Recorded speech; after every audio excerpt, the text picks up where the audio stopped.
اعوذ باللہ من الشیطان اللعین الرجیم بسم اللہ الرحمن الرحیم الحمدللہ وکفا وسلام علی عبادہ الذین اصطفیٰ. درود بھیجیے محمد و آل محمد علیہ السلام.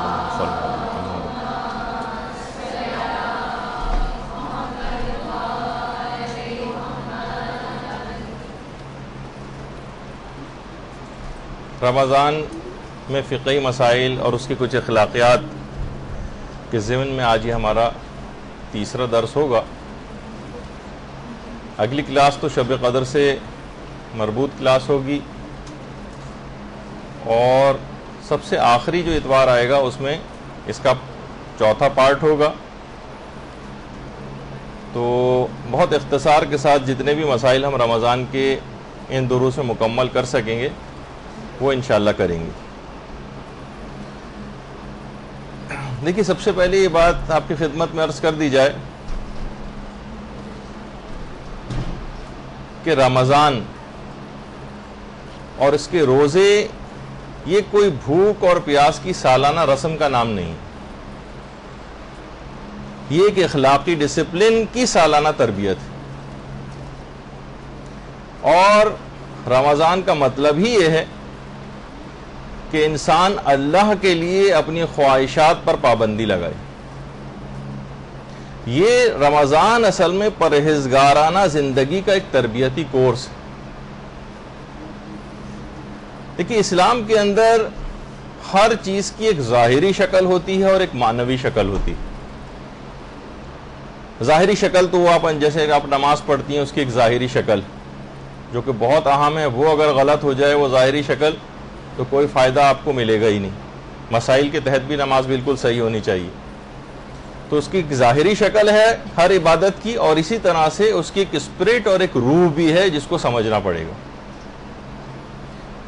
نماز کی ظاہری شکل یہ کہ آپ اسے صحیح طریقے سے انجام دیں. لیکن نماز کی جو باطنی شکل ہے وہ یہ ہے کہ انسان کے اندر اس کی اسپرٹ بیدار ہو, بندگی کا ایک جذبہ بیدار ہو. یہ اسلام چاہتا ہے. مثلا آپ سب کے پاس موبائل فون بھی ہوتا ہے اور گھر پہ عام ٹیلی فون بھی ہے. کیا آپ نے اس کی ظاہری شکل و صورت کی وجہ سے اس کو لیا ہے کہ اس طرح کی شکل کی ایک چیز آپ کو درکار تھی؟ وہ ایک آلہ آپ کو ایک مخصوص شکل کا چاہیے تھا اس وجہ سے آپ نے لیا, یا یہ کہ اس ٹیلی فون سے کوئی رابطہ کہیں کرنا مقصود ہوتا ہے؟ جب کوئی آپ سے کہتا ہے کہ بھئی مجھے کہیں ٹیلی فون کرنا ہے, آپ کے پاس فون ہے, تو آپ کہتے ہیں جی ہاں میرے پاس فون ہے. تو اس کے معنی کیا ہوتے ہیں؟ کیا اس مخصوص شکل کا کوئی ایک باکس یا اس مخصوص شکل کا کوئی آلہ درکار ہوتا ہے جس میں نہ کوئی سم ہے نہ اس سے کہیں رابطہ کرنا ممکن, اور آپ لے جا کر دیتے ہیں دوسرا بھی آپ پر ہنسے گا. جب آپ کبھی یہ کہتی ہیں کہ میرے پاس فون ہے تو اس کے معنی یہ ہوتے ہیں کہ ایسی چیز میرے پاس ہے جس سے دوسروں سے رابطہ کرنا ممکن ہوتا. اچھا, اب یہاں پر یہ ہے جس طریقے سے ہم دیکھتے ہیں کہ کلمہ جو آپ کلمہ پڑھتی ہیں اس سے کیا فقط وہ ایک لائن کا جملہ مراد ہے؟ وہ تو کوئی کافر بھی پڑھ سکتا ہے, وہ کوئی منافق بھی پڑھ سکتا ہے. لیکن اس کلمے کے اندر ایمان کی ایک روح اور اسپرٹ ہے جو کہ ہونا چاہیے. نماز میں دیکھیے انسان خدا کے سامنے جھکتا ہے, رکوع آپ کرتی ہیں, سجدہ آپ کرتی ہیں, اس کی ایک ظاہری شکل. باطن کیا ہے کہ ہر معاملے میں آپ خدا کے حکم کے سامنے خاضع ہو جائیں, جھک جائیں. خمس اور زکوٰۃ کی بھی اسی طرح سے ایک معنوی شکل. ظاہری شکل تو یہ ہے کہ آپ نے مسائل کے تحت خمس اور زکوٰۃ جو ہے وہ نکال دی, لیکن اس کی ایک باطنی شکل یہ جس کی وجہ سے پروردگار نے یہ سب چیزیں آپ پر کی ہیں اس کی ایک روح بھی ہے کہ مخلوق خدا کی خیر خواہی کا ایک جذبہ آپ کے اندر پیدا ہو جانا چاہیے. تو حج کو بھی اگر ہم دیکھیں تو حج ادائیگی رسوم کا نام ہے. مناسک کو آپ صحیح طرح سے انجام دیں تو آپ کا حج صحیح ہوگا. لیکن اس کی ایک اسپرٹ بھی تھی کہ حج پر آپ نے دیکھا ہے کہ کتنے اختلافات مذاہب اور مزاجوں کے اختلاف والے لوگ جو کہ لاکھوں کی تعداد میں ہوتے ہیں, انہی کے ساتھ انسان کس طرح سے اتحاد و اتفاق کا مظاہرہ کرتے ان کے درمیان میں ہی رہتا ہے.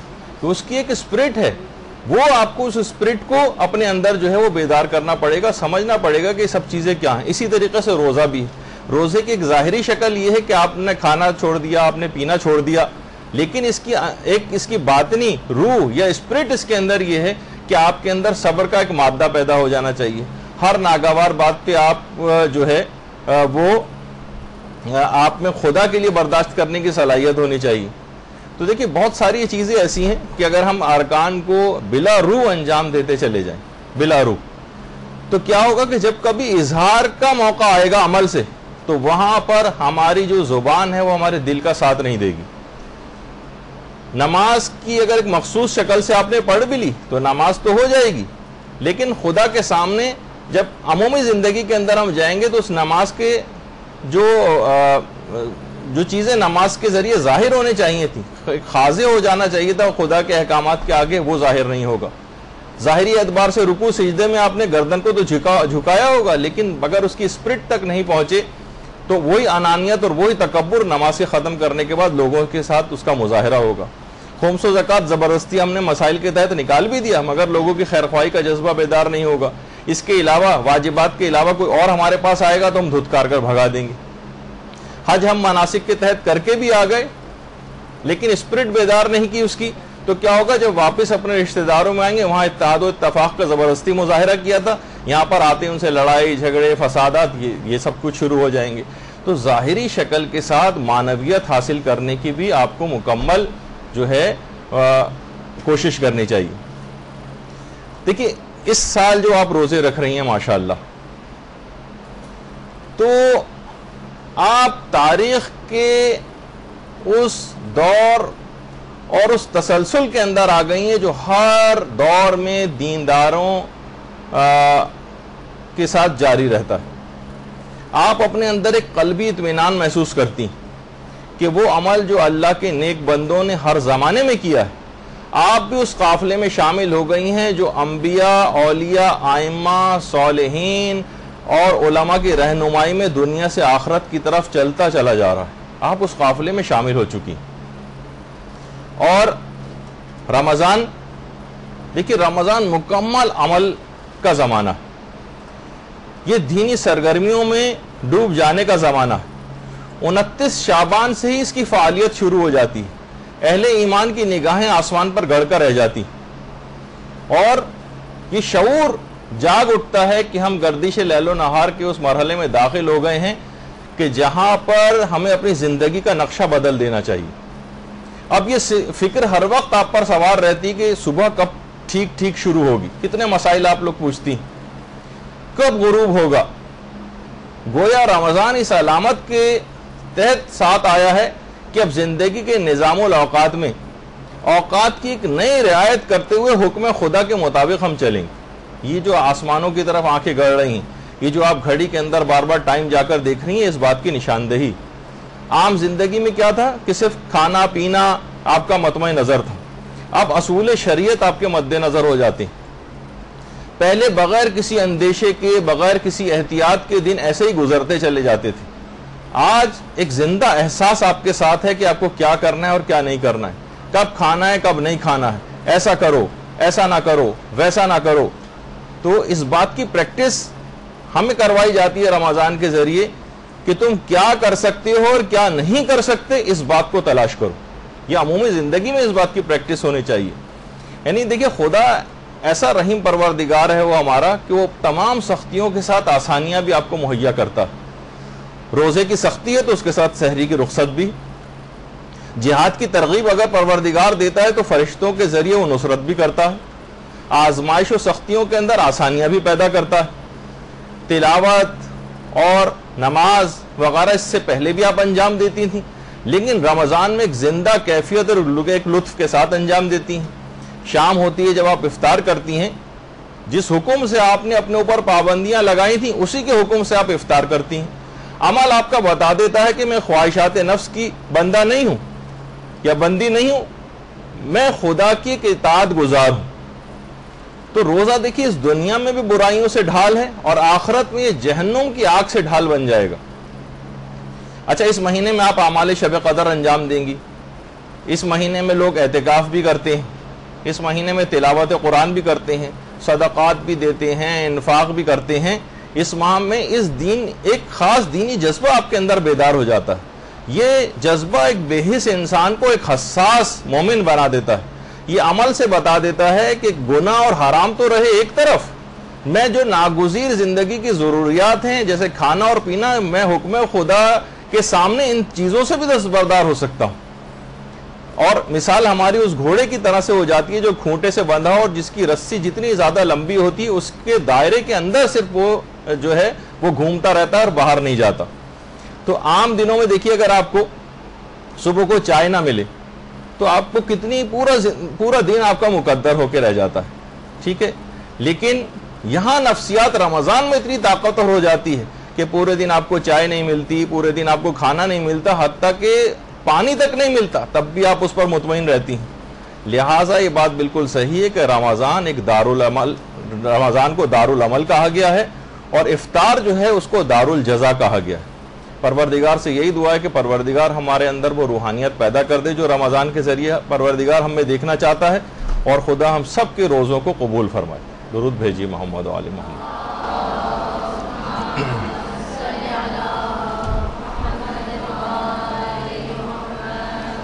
اچھا دیکھیے، آج کل ایک چیز بڑی کامن ہے، لوگوں کی زبانوں پر آتی، ہر چیز میں کیا، کیوں، کیسے، ہر چیز میں آج کل نوجوان بھی یہی پوچھتے ہیں، لوگ بھی ہر چیز کی وجوہات پوچھتے ہیں کہ آخر روزہ ہم پر کیوں واجب کیا گیا، کیوں ہمیں بھوکا پروردگار رکھنا چاہتا ہے۔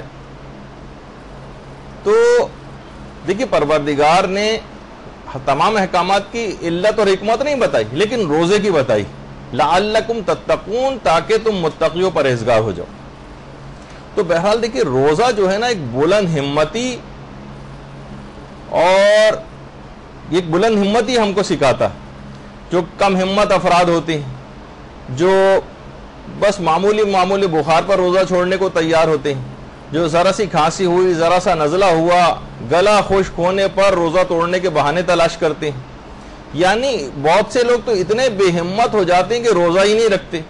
بعض اگر روزہ رکھ لیتے ہیں تو اس کو توڑنے کی فکر میں رہتے ہیں، ہر وقت فون پہ فون علماء کو کرتے رہتے ہیں کہ جناب کوئی طریقہ پتہ چل جائے کہ کسی طریقے سے میں روزہ اپنا توڑ دوں۔ بعض چند روزے رکھ کر باقی دنوں میں روزے چھوڑ دیتے ہیں، اتنے کم ہمت ہو جاتے ہیں۔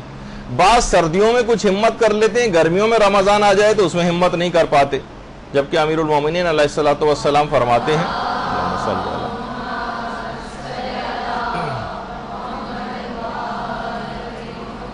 کہ انسان کی جو قدر و قیمت ہے وہ اس کی ہمتوں کے ذریعے کی جا سکتی، یعنی وہ کتنا باہمت ہے۔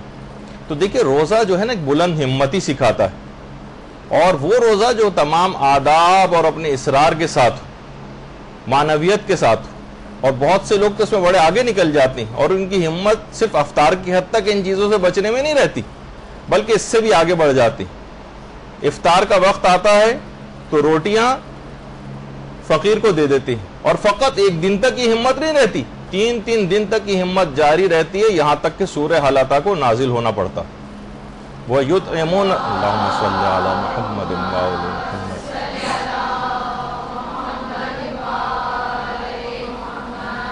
قابل غور اور قابل توجہ نقطہ اس میں یہ ہے کہ اس ہمت میں فقط معصوم افراد شامل نہیں، اس میں فضہ جیسی غیر معصومہ بھی شامل، جو اپنی ہمت سے اتنا بلند مقام حاصل کر لیتی ہے کہ معصومین کی پیروی میں خود بھی یہ کارنامہ انجام دے دیتی اور ثابت کر دیتی ہے کہ طعام کی لذت سے بڑھ کر اطعام کی لذت، خود کھانے میں اتنا مزہ نہیں ہے جو دوسروں کو کھلانے میں مزہ۔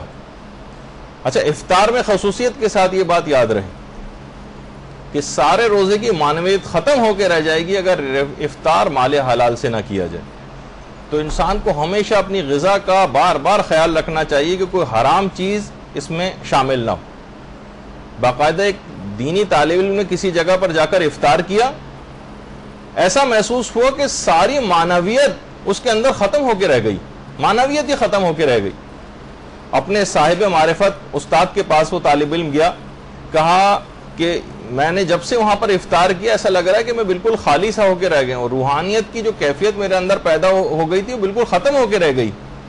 تو صاحب معرفت استاد تھے، انہوں نے کہا کہ جس دعوت میں تم گئے تھے وہاں پر جو تم نے کباب کھائے تھے اس کی قیمت ایک ایسے تاجر نے اپنے مال سے ادا کی تھی جس نے ایک ضعیفہ کا حق غصب کیا تھا۔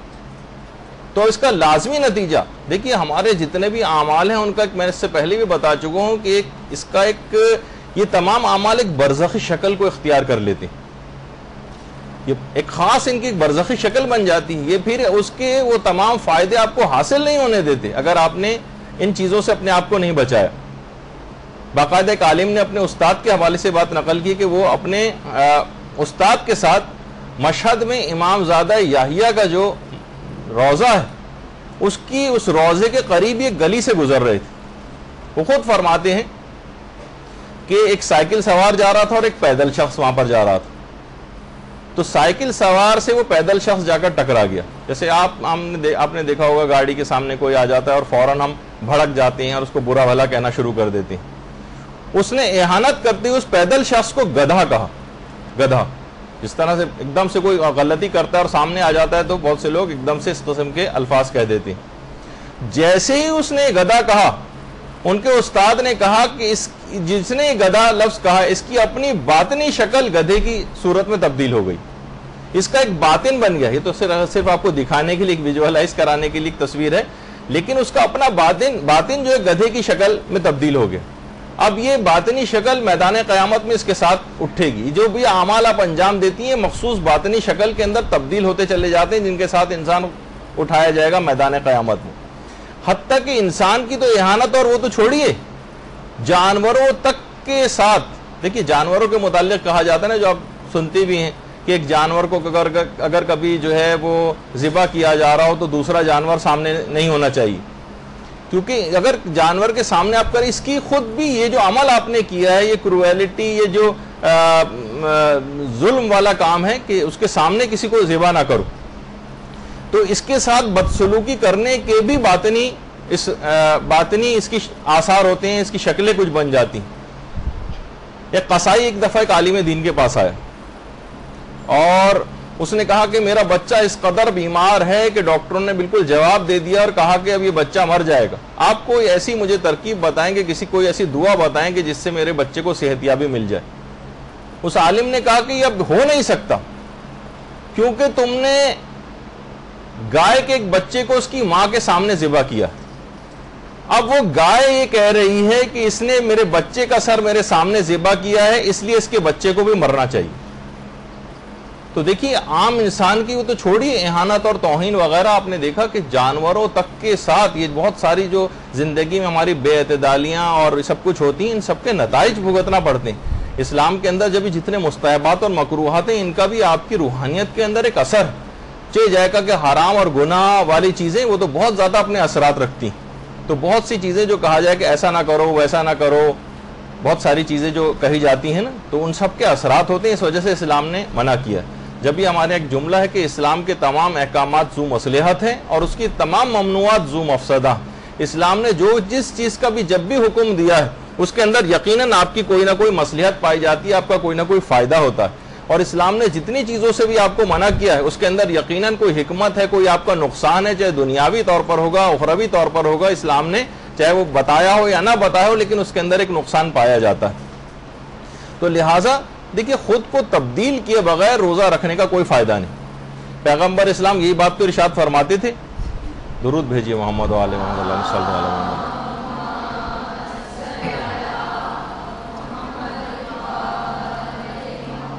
کہ اے لوگو تم میں سے جو بھی اس ماہ میں اپنے اخلاق کو درست کر لے گا اسے اس روز پل صراط سے گزرنے کی اجازت دی جائے گی جس دن لوگوں کے قدم پل صراط سے ڈگمگا رہے ہوں. دیکھیے آپ سوچئے پل صراط کے متعلق ہے کہ جیسے جیسے انسان اس پر چلتا جائے گا پل صراط باریک تر ہوتا چلا جائے گا.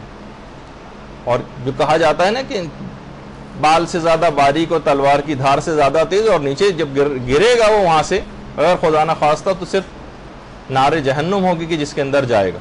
تو اگر کوئی شخص اس ماہ میں اپنے اخلاق کو درست کر لے تو اس روز جب پل صراط سے گزرنے کی اجازت اس کو دی جائے گی جس دن لوگوں کے قدم ڈگمگا رہے ہوں گے. اور امیر المومنین علیہ السلام نے بھی اللہم صلی علی محمد و آل محمد نہج البلاغہ میں جو بات فرمائی ہے کہ خدا نے روزے کو اس وجہ سے واجب کیا ہے تاکہ اس کے ذریعے وہ مخلوقات کے اخلاص کا امتحان لے. اخلاص تو دیکھیے اخلاص ایک ایسی چیز ہے. اور یہ جملہ بھی شہزادی کونین فاطمۃ الزہرا سلام اللہ علیہا کا ہے. اللہم صلی علی محمد و آل محمد, جو بحر الانوار کی جلد نمبر 93 میں ہے کہ وہ روزے دار, یعنی دیکھیے اعضاء و جوارے کا مکمل روزہ بھی رکھنا ہے آپ نے, کہ وہ روزے دار جس نے زبان کو, اپنے کانوں کو, اپنی آنکھوں کو اور اپنے اعضاء و جوارے کو گناہوں سے محفوظ نہ کیا, اس کا وہ روزہ یعنی مفہوم روایت ہے کہ کس کام کا ہے, اس روزے کی تو کوئی قدر و قیمت نہیں. اور پانچویں امام نے بھی ہمارے بعض افراد کے اللہم صلی علی محمد و آل محمد کہ ایسے روزے کو نامکمل شمار کیا جس کے اندر سے ایک وہ نافرمان اولاد بھی ہے جو اپنے والدین کو مثلا اذیت پہنچاتی. دیکھیے رمضان میں دن پر لگا کر گزرتے چلے جا رہے ہیں, لیکن ہم دیکھ رہے ہیں کہ نوجوانوں کی وہی آوارہ گردیاں, لڑکیاں وہی ٹی وی, موسیقی, میک اپ اور بے پردگی, اس پر ہی آنکھیں جمائے اور اپنے دل لگائے بیٹھی. روزے کے نہ ہمیں ظاہری آثار کہیں نظر آ رہے ہیں, نہ کہیں باطنی آثار نظر آ رہے ہیں, نہ کوئی خاندانی نگرانی ہے, نہ کوئی مادرانہ اور پدرانہ جو ہے نگہداری ہے. تو کیا غافل دلوں کے لیے اب بھی وہ وقت نہیں آیا کہ اس مہینے کی برکت سے خدا کی اطاعت میں ان کے دل پگھل جائیں؟ کب وہ موقع آئے گا؟ بہت سے چینلز کے اندر ہم دیکھ رہے ہیں کہ وہی شرمناک نشریات چل رہی ہیں, وہی گھٹیا پروگرام چل رہے ہیں, وہی آبرو باختہ افراد کی شکلیں اس کے اندر جو ہے وہ لوٹ پھر کر کے دوپٹے سر پہ رکھ کے جو ہے وہ نظر آ رہی ہیں. معمولات زندگی کے اندر فقط کھانے پینے کے جو معمولات ہیں صرف وہ تبدیل ہوئے, باقی سب کا سب ویسے کا ویسے ہی. تو یہ حرمہ نصیبی ہماری اور اس مہینے سے جو غلط سلوک ہم کر رہے ہیں تو کہیں ہلاکت اور بدبختی کی طرف ہمیں نہ لے جائے. اگر ہم سستی کریں گے تو یہ بات یاد رکھ لیجئے کہ رمضان آگے نکل جائے گا, ہم وہیں کے وہیں رہ جائیں گے, وہیں کے وہیں بیٹھے رہ جائیں گے, وہی بدبختی اور وہی حرمہ نصیبی ہمارے ساتھ ہوگی. پھر معلوم نہیں کہ اگلے رمضان تک زندہ رہ بھی سکے یا نہ رہ سکے. لہٰذا رمضان میں اپنے پروردگار سے راز و نیاز کرنا ہے, اس کی محبت دل میں پیدا کرنی. دیکھیے پروردگار آیت اللہ فہری ایک ہیں, وہ نقل کرتے ہیں کہ ایک عالم نے پروردگار عالم سے عرض کی کہ اپنا مجھے تو محبوب بنا لے کہ میں تجھ سے راز و نیاز کر سکوں. تو میں کون سی ایسی دعا پڑھوں اے پروردگار کہ تیری محبت میرے دل میں پیدا ہو جائے کہ میں تجھ سے راز و نیاز کر سکوں. جو ہم صرف عرفا کی باتیں پڑھتے ہیں کہ وہ خدا سے راز و نیاز کرتے تھے, تو عالم معنویت سے ان عالم کو پروردگار کی طرف سے یہ بات کہی گئی کہ تم دعائے یستشیر پڑھو, دعائے یستشیر. اور علامہ ابن طاؤس نے محج الدعوات میں اس کو جو ہے دعا یستشیر کے حوالے سے بہت سی باتیں جو ہے وہ نقل بھی کی.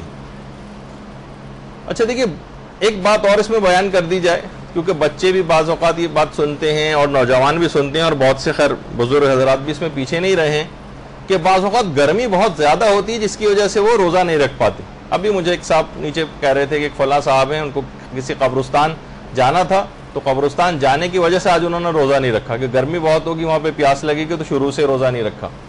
تو بالفرض کبھی ایسا ہو جائے تو دیکھیے اسلام نے ہر چیز کا ہم کو حکم بتایا ہے, ہر چیز کا بلکہ طریقہ بتایا ہے کہ ہم اس سے کیسے نبرد آزما ہوں. علماء فرماتے ہیں کہ 2 آیات قرآنی ایسی ہیں کہ اگر بہت زیادہ رمضان میں گرمی کسی کو لگ رہی ہو اور روزہ ناقابل برداشت اس کو ہونے لگے, تو وہ ان 2 آیات کی تلاوت کرے تو اس کو روزہ قابل برداشت ہو جائے گا اور اس کی گرمی کم ہو جائے گی جو اس کو گرمی لگ رہی. تو سورہ صافات کی ایک تو 109ویں آیت ہے, سلام علی ابراہیم کذالک نجزی المحسنین, یہ آپ جا کر اتار لیجئے گا, سورہ صافات کی آیت نمبر 109. اس کی اگر تلاوت کرنا شروع کر دے تو روزے کی گرمی اس کو کم لگے گی اور روزہ اس کے لیے قابل برداشت ہو جائے گا, نہایت سکون اور آسانی کے ساتھ اپنے روزے کو مکمل کر لے گا. یہ ویسے سب کو بھی یاد رکھنی چاہیے, کیونکہ اکثر ایسا ہوتا ہے کہ آپ کو اسکول, کالج, یونیورسٹی, اپنے ملازمت, کاروبار میں لوگوں کو جانا ہوتا ہے, اور بہت سے لوگوں کی فیلڈ جاب ہوتی ہیں, اور بہت زیادہ گرمیاں اگر ہیں تو بہت زیادہ پریشانی ان کو ہو جاتی ہے. تو یہ چھوٹی چھوٹی سی 2 آیتیں ہیں, یہ اگر یاد کر لیں, ان کی تلاوت کریں تو روزہ ان کے لیے بہت آسانی کے ساتھ گزر جائے گا. سورہ صافات کی آیت نمبر 109, سلام علی ابراہیم کذالک نجزی المحسنین. دوسری آیت ہے سورہ انبیاء کی آیت نمبر 69, فَقُلْنَا يَا نَارُ كُونِي بَرْدًا وَسَلَامًا عَلَى ابراہیم. یہ آیت جو ہے سورہ انبیاء کی آیت نمبر 69. تو یہ چھوٹی چھوٹی سی 2 آیتیں بچوں کو بھی یاد ہو سکتی ہیں, بڑوں کو بھی یاد ہو سکتی ہیں, تاکہ کبھی ایسا موقع پیش آ جائے تو ان کی پیاس بہت زیادہ کم ہو جائے گی اور روزہ ان کے لیے قابل برداشت ہو جائے گا. اور بالفرض اگر پیاس آپ کو لگ بھی رہی تو دیکھیے اسی پیاس کو برداشت اگر آپ کو کرنا ہے تو وہ روایت آپ دماغ میں لے کر آئیں, جو باقاعدہ اس روایت کو علل الشرائع میں شیخ صدوق نے نقل کیا پیغمبر اسلام کے حوالے سے, کہ جنت کے ایک دروازے کا نام ریان ہے, اس سے سوائے روزے داروں کے کوئی شخص داخل نہیں ہوگا, جس کو باب الصائمین بھی کہا جاتا ہے. کیوں ریان اس کا نام کیوں پڑا ہے؟ اس وجہ سے دیکھیے روزے داروں پر پیاس کی جو سختی ہے وہ بھوک کی سختی سے زیادہ ہے. تو جس وقت وہ جنت میں داخل ہوں گے تو رے یعنی سیرابی, رے کہتے ہیں سیرابی کو, وہ اس سے ملاقات کرے گی اور اس کے بعد اس کو پھر دوبارہ کبھی پیاس نہیں لگے گی. رے کہتے ہیں ریان, جب بھی اس کا نام پڑا رے, سیرابی ایک ایسی ملاقات کرے گی کہ پھر اس کے بعد پھر ہمیشہ ہمیشہ کبھی اس کو پیاس نہیں لگے گی. یہ دنیا میں جو بھوک اور پیاس انسان برداشت کرتا ہے نا, تو اس کا ایک ایسا نتیجہ آخرت میں نکلنے والا ہے, پھر ایسی سیرابی ہوگی کہ پھر کبھی پیاس نہیں لگے گی. تو بہرحال یہ دماغ میں یاد رہے کہ اس دروازے سے اگر ہم یہ دماغ میں یہ حدیث یاد آ جائے ہمیں, تو کتنی بھی گرمی کیوں نہ لگ رہی ہو, آپ سوچیں کہ جنت میں مخصوص دروازہ کیا جائے گا جس سے روزے دار داخل ہوں. اور وہ جو آپ سنتی ہیں کہ روزے دار کو افطار کے وقت 2 خوشیاں ملتی ہیں, ایک تو افطار کی خوشی اور دوسری وہ جب وہ اپنے پروردگار سے ملاقات کرے گا. بہت سے علماء یہ فرماتے ہیں کہ یہاں افطار کی خوشی سے مراد کھانوں کی خوشی مراد نہیں, کہ ہمارے سامنے پوری ٹیبل سجی ہوئی ہے, بہت سارے سموسے پکوڑے وغیرہ رکھے ہوئے ہیں, تو وہ جو خوشی ہم کو ملے گی, کیونکہ یہ جو ہے کہ ملاقات پروردگار کی خوشی اور افطار کی خوشی, تو یقیناً یہ جو کھانوں کی خوشی اور یہ پیٹ کی حاجت کی جو تکمیل ہے, یہ ان عمدہ باتوں میں سے ان کو شمار نہیں کیا جاتا کہ نیک لوگوں کی اس وجہ سے ان کی تعریف کی جائے کہ افطار کے وقت ان کو بڑی جو ہے خوشی محسوس ہوتی ہے کھانوں کو دیکھ کر, بلکہ علماء فرماتے ہیں اس سے مراد وہ خوشی ہے جو مسلمانوں کو اس دن نیکیوں کے رجسٹر کو اپنے دیکھ کر حاصل ہوگی اور اپنے اعمال کی جو فضیلت ان کو اس دن پتہ چلے گی, اس سے وہ والی خوشی مراد ہے. افطار پر یہاں سے اس سے مراد ایک جو اس کی باطنی شکل ہے اور جو اس کے ایک آثار ہیں, صرف یہ نہیں کہ صرف کھانوں کو دیکھ کر جو اس کو خوشی ہو رہی ہے, اس پر نیک لوگوں کی تعریف کی جائے کہ اس کے لیے 2 خوشیاں. تو بہرحال یہ ایک چیز آپ کے سامنے اس کا ایک مفہوم جو ہے وہ بیان کیا. اب آ جائیے مسائل فقہ کی طرف. تو آپ نے ابھی کچھ فلسفے کے حوالے سے بات سنی جو اب تک اتنی آ نہیں پائی تھی ہماری گفتگو میں, تو سوچا کہ تھوڑی سی بات اس کے اوپر بھی ہو جائے. اچھا, اب ایک مسئلہ ہے کہ اگر کوئی شخص روزہ رکھنا, کوئی شخص بھول گیا کہ وہ روزے سے اور اس نے پانی مانگا آپ سے. دیکھیے اب ہم متفرق چھوٹے چھوٹے مسئلے بیان کر رہے ہیں, کیونکہ اب اتنا وقت ہمارے پاس نہیں ہے کہ ہم ایک خاص ترتیب کے ساتھ جس طرح توضیح المسائل میں مسائل لکھے ہوں اس کو بیان کریں, ورنہ انشاءاللہ جب اگلی دفعہ آئے گی تو یہی مسئلے ریپیٹ نہیں ہوں گے اگلے سال, اور نئے مسائل اور کسی ترتیب کے ساتھ ہم مسئلوں کو ڈسکس کریں گے. اگر کوئی شخص بھول گیا کہ وہ روزے سے, ابتدائی دنوں میں عام طور پر ایسا ہو جاتا ہے, اور اس نے ہم سے, باپ نے بیٹی سے مثلاً کہا کہ ذرا مجھے پانی دینا, تو کیا بیٹی پر مثلاً یہ واجب ہے کہ وہ باپ کو یاد دلائے کہ ارے ابو آپ تو روزے سے ہیں, یا وہ پانی دے سکتی؟ تو آپ حیران ہوں گی جواب سن کر کہ باپ کو یہ بتانا واجب نہیں کہ آپ روزے سے, اور وہ لا کر پانی بھی دے سکتی. آپ کہیں گے بھائی یہ کیا, اس کو تو فوراً بتانا چاہیے. نہیں, باپ کیونکہ بھول کے عالم میں ہے, اور اچھا یہ نہیں کہ لازمی لا کر دیں, میں صرف اجازت کے حوالے سے بات بتا رہا ہوں, ورنہ آپ بتا بھی سکتی ہیں, اس میں کوئی حرج نہیں, بتا دیں کہ نہیں آپ کا روزہ, لیکن ایک مسئلہ یہ ہے کہ اگر کسی نے لا کر پانی دے بھی دیا تو اس میں کوئی حرام اور کوئی گناہ کی بات نہیں ہے. وہ شخص بھی بھولا ہوا ہے اور چاہے ہمیں پتا ہے کہ یہ بھولا ہوا ہے, تب بھی ہمیں اجازت ہے کہ اس کو لا کر پانی دے سکتے ہیں. تاکہ یہ آپ کو اس وجہ سے بتانے کے لیے کہ بہت سی چیزیں اسلام کو نا خواہشات نفس کا نام نہیں, کہ ہمیں تو بہت عجیب سی بات لگ رہی کہ بھئی رمضان میں ہم کیسے پانی پلا دیں. نہیں, یعنی ہمیں حکم خدا دیکھنا پڑے گا کہ اس نے وہ چیز ہم پر واجب بھی کی ہے یا واجب نہیں کی. دوسرا مسئلہ یہ ہے کہ اگر کوئی شخص سستی یا شرم کی وجہ سے صبح کو اپنا غسل واجب نہ کر سکے تو اب کیا ہوگا؟ رمضان گزرنے کے بعد کیا اس کو فقط قضا کرنی پڑے گی یا کفارہ بھی دینا پڑے گا؟ تو اس کا جواب یہ کہ اس پر قضا بھی ہوگی اور کفارہ بھی آ جائے گا. ہاں, اگر یہ تھوڑی سی عقل مندی کا مظاہرہ کرتا, ٹھیک ہے, گناہ تو ایک آ ہی رہا تھا جس کی توبہ بعد میں سے کر لینی چاہیے, لیکن جیسے پچھلی دفعہ بھی بات آئی تھی کہ اگر بالکل آخری وقت میں یہ تیمم کر کے روزہ رکھ لے تو اس کا وہ روزہ بھی صحیح ہو جاتا, صرف اس کو بس اس کو صرف توبہ کرنا پڑتی, اس عمل کے بعد اسے فقط توبہ کرنا پڑتی. لیکن اس نے سستی یا کسی شرم کی وجہ سے غسل واجب نہیں کیا رمضان میں, تو اب اس کو قضا بھی کرنی پڑے گی اور اس کو کفارہ بھی دینا پڑے گا. اچھا, اب ایک مسئلہ ہے کہ کسی شخص نے یہ بتایا ہمیں کہ افطار کا وقت ہو گیا, افطار کا وقت ہو گیا, اور ہم نے افطار کر لیا اس کے کہنے پر. بعد میں پتہ چلا کہ افطار کا وقت نہیں ہوا تھا, تھوڑا وقت باقی تھا ابھی. ایک تو وہ احتیاط والا ٹائم نہیں, یعنی واقعی جو صحیح وقت ہے وہ افطار کا جو ہے وہ ابھی نہیں آیا تھا, اور ہم نے اس کے کہنے پر افطار کر لیا. تو اب اس جو ہم نے روزہ یہ جو ہوا ہے ہمارا, اس کا کیا ہوگا؟ اس کا جواب یہ کہ اس روزے کی بعد رمضان قضا کرنی پڑے گی. اگر کسی شخص نے کسی شخص کی اطلاع پر, چاہے وہ آپ کے نزدیک قابل اعتبار تھا, اس نے اطلاع دی کہ ہاں وقت ہو گیا, اب ہو سکتا ہے اس کی گھڑی کا کوئی مسئلہ ہو یا کوئی اور مسئلہ ہو, تو افطار کے وقت اس نے پہلے ہی روزہ کھول لیا اس قابل اعتبار شخص کے کہنے پر, بعد میں پتہ چلا کہ افطار کا وقت نہیں ہوا تھا, تو اس روزے کی اس کو قضا انجام دینا ہوگا. البتہ کفارہ کوئی نہیں ہوگا, صرف قضا ہوگا. اچھا, اب یہ پچھلی دفعہ بھی بات آئی تھی جو رہ گئی تھی کہ بیمار اپنا فدیہ کب نکالے گا. بہت سے لوگ بیمار ہو جاتے ہیں, اور ہلکے پھلکے وہ نزلہ کھانسی والے بیمار نہیں جو میں نے جن کی پچھلی دفعہ مذمت کی تھی کہ معمولی باتوں پہ روزہ چھوڑتے ہیں. واقعی کوئی سیریس بیمار ہو جائے تو بہت سے لوگ غلطی یہ کرتے ہیں کہ بس وہ بیمار ہوئے اور اس کے بعد انہوں نے فدیے نکالنے شروع کر دی, یا چلیں رمضان گزرا, عید کے بعد انہوں نے پورے 30 دن کے 30 دن یا جتنے بھی ان کے روزے بیماری سے چھوٹے تھے اس کا فدیہ نکال دیا.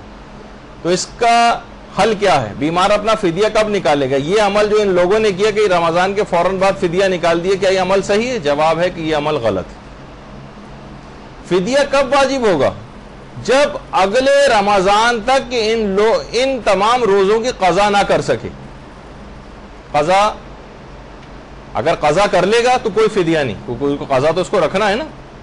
بیمار کو اگلے رمضان سے پہلے روزوں کی قضا کرنا ہوتی جو آپ نے سنا تھا, ورنہ اسے کفارہ تاخیر دینا پڑتا جو پچھلی دفعہ بات آئی تھی.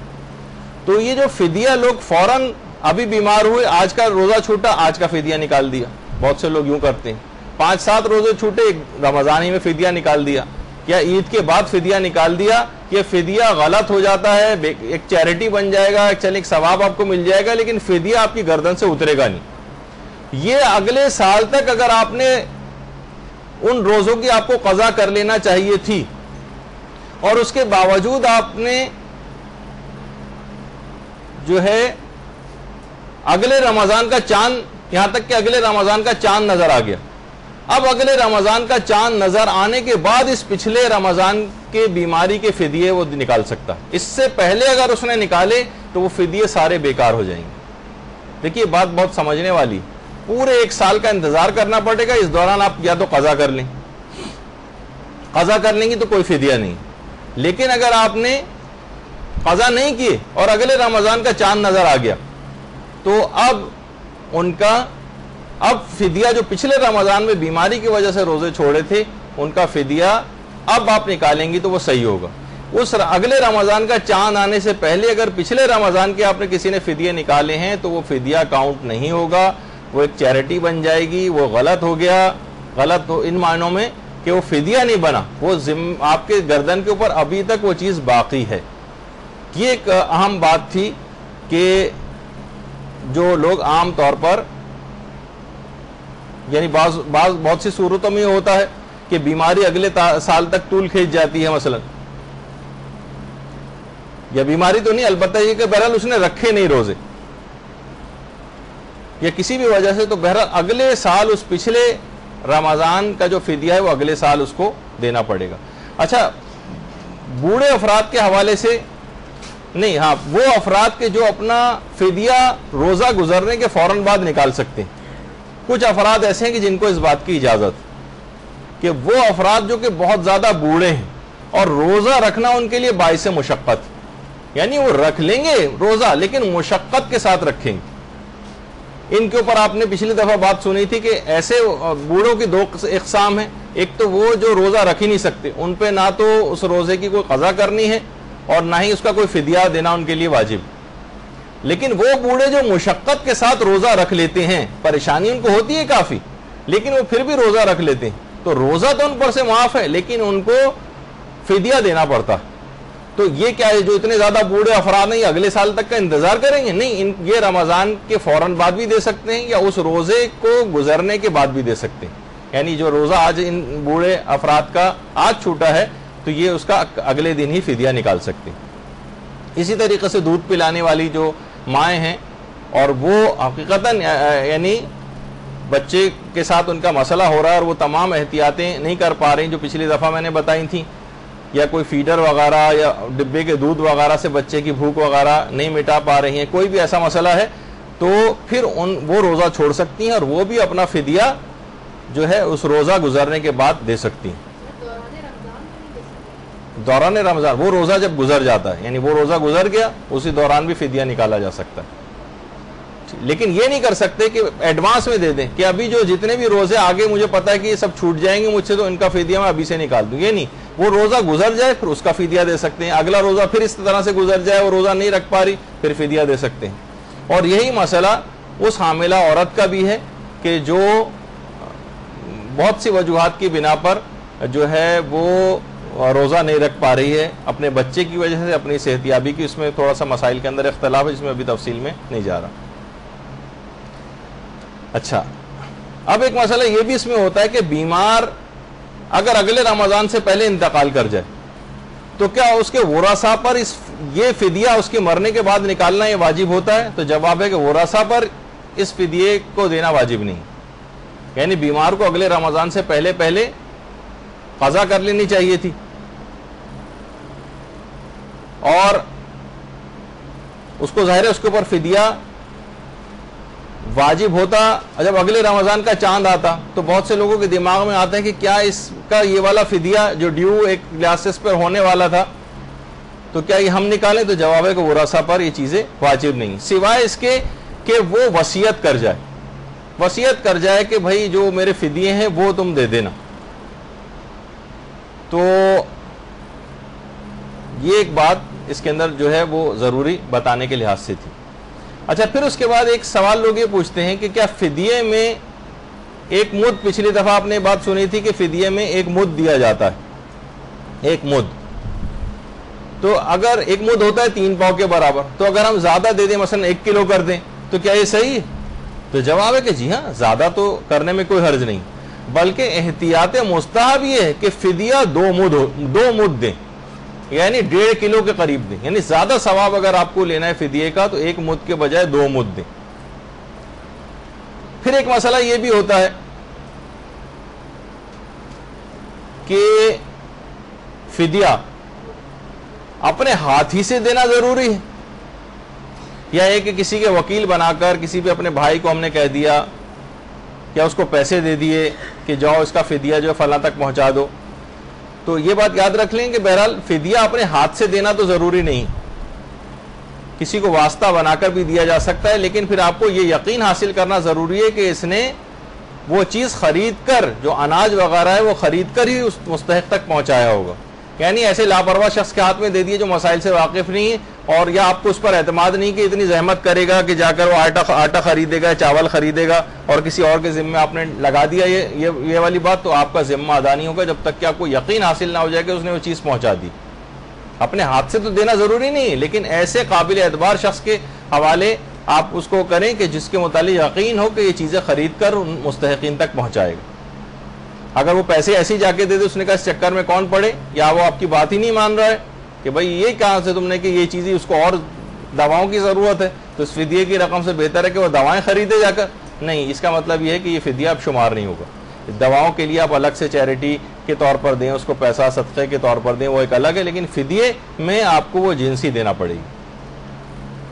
اچھا، اب ایک مسئلہ عام طور پر یہ پیش آتا ہے کہ غسل واجب میں سست رفتاری کی وجہ سے فجر کا وقت آ گیا. مثلا ہم کو عادت ہے کہ جب تک ہم صابن نہ لگائیں اور جب تک ہم شیمپو نہ لگائیں، جب تک ہم اس کو نہانا شمار ہی نہیں کرتے، ورنہ وہ غسل واجب جو فوراً 2 منٹ کے اندر ہو جاتا ہے. ہم نے اتنی سست رفتاری دکھائی اور سارے لوازمات جو ہم عمومی طور پر نہانے میں استعمال کرتے ہیں، ٹب بھر رہے ہیں پانی سے، اور جب تک وہ پورا بھر نہ جائے جب تک اس کے اندر بیٹھیں گے نہیں، جا کے پتہ چلا اس میں اتنا ٹائم نکل گیا، اور اس کے بعد شیمپو بھی لگائے جا رہے ہیں اور صابن بھی لگائے جا رہے ہیں وغیرہ وغیرہ، یہ سب چیزیں. تو اگر کسی شخص نے اس انداز سے کیا، یعنی اتنی تاخیر کر دی اپنی سستی کی وجہ سے یا سب چیزیں لگانے کی وجہ سے کہ یہاں تک کہ جو ہے وہ صبح کا وقت آ گیا اور روزے کا وقت شروع ہو گیا، تو اب اس شخص کو قضا بھی کرنا پڑے گی اور کفارہ بھی دینا پڑے گا. اس میں ہمیشہ اس بات کا خیال رکھیں کہ بہت تیز رفتاری کے ساتھ یہ سب چیزیں جو ہیں ہونی چاہیے. بعض اوقات اس کا بھی آپ کو سیکھنا پڑے گا کہ نماز فجر میں اگر وقت کم رہ جائے، کوئی بھی نماز اگر قضا ہونے والی وقت کم رہ جائے، تو واجبات کون کون سے اور مستحبات کون کون سے، مستحبات کو تاکہ چھوڑ دیں اور واجبات کے اوپر اکتفا کریں. اور یہ واجب ہو جاتا ہے کہ پتہ چلا آپ بہت سے لوگ اذان و اقامت دینے کے اتنے عادی ہیں، پتہ چلا اسی میں وقت سارا نکل گیا اور نماز شروع ہی نہیں ہو پائی اور اذان و اقامت میں سارا ٹائم نکل گیا. یا مستحبات میں اللہ اکبر اور استغفر اللہ اور بحول اللہ اور بہت ساری چیزیں اور یا قنوت وغیرہ پڑھنے، یہ سب چھوڑ دینا پڑے گا اگر وقت تنگ ہے. صرف واجب کے حد تک قرات جو ہے الحمد اور دوسرا سورہ اور رکوع سجدے کے ذکر اور تشہد سلام، بس اس پہ اکتفا کریں. اور تکبیرۃ الحرام تو یقیناً پہلے کہہ دی ہوگی آپ نے. تو ایک یہ مسئلہ ہے کہ اس کا خیال رکھنا چاہیے.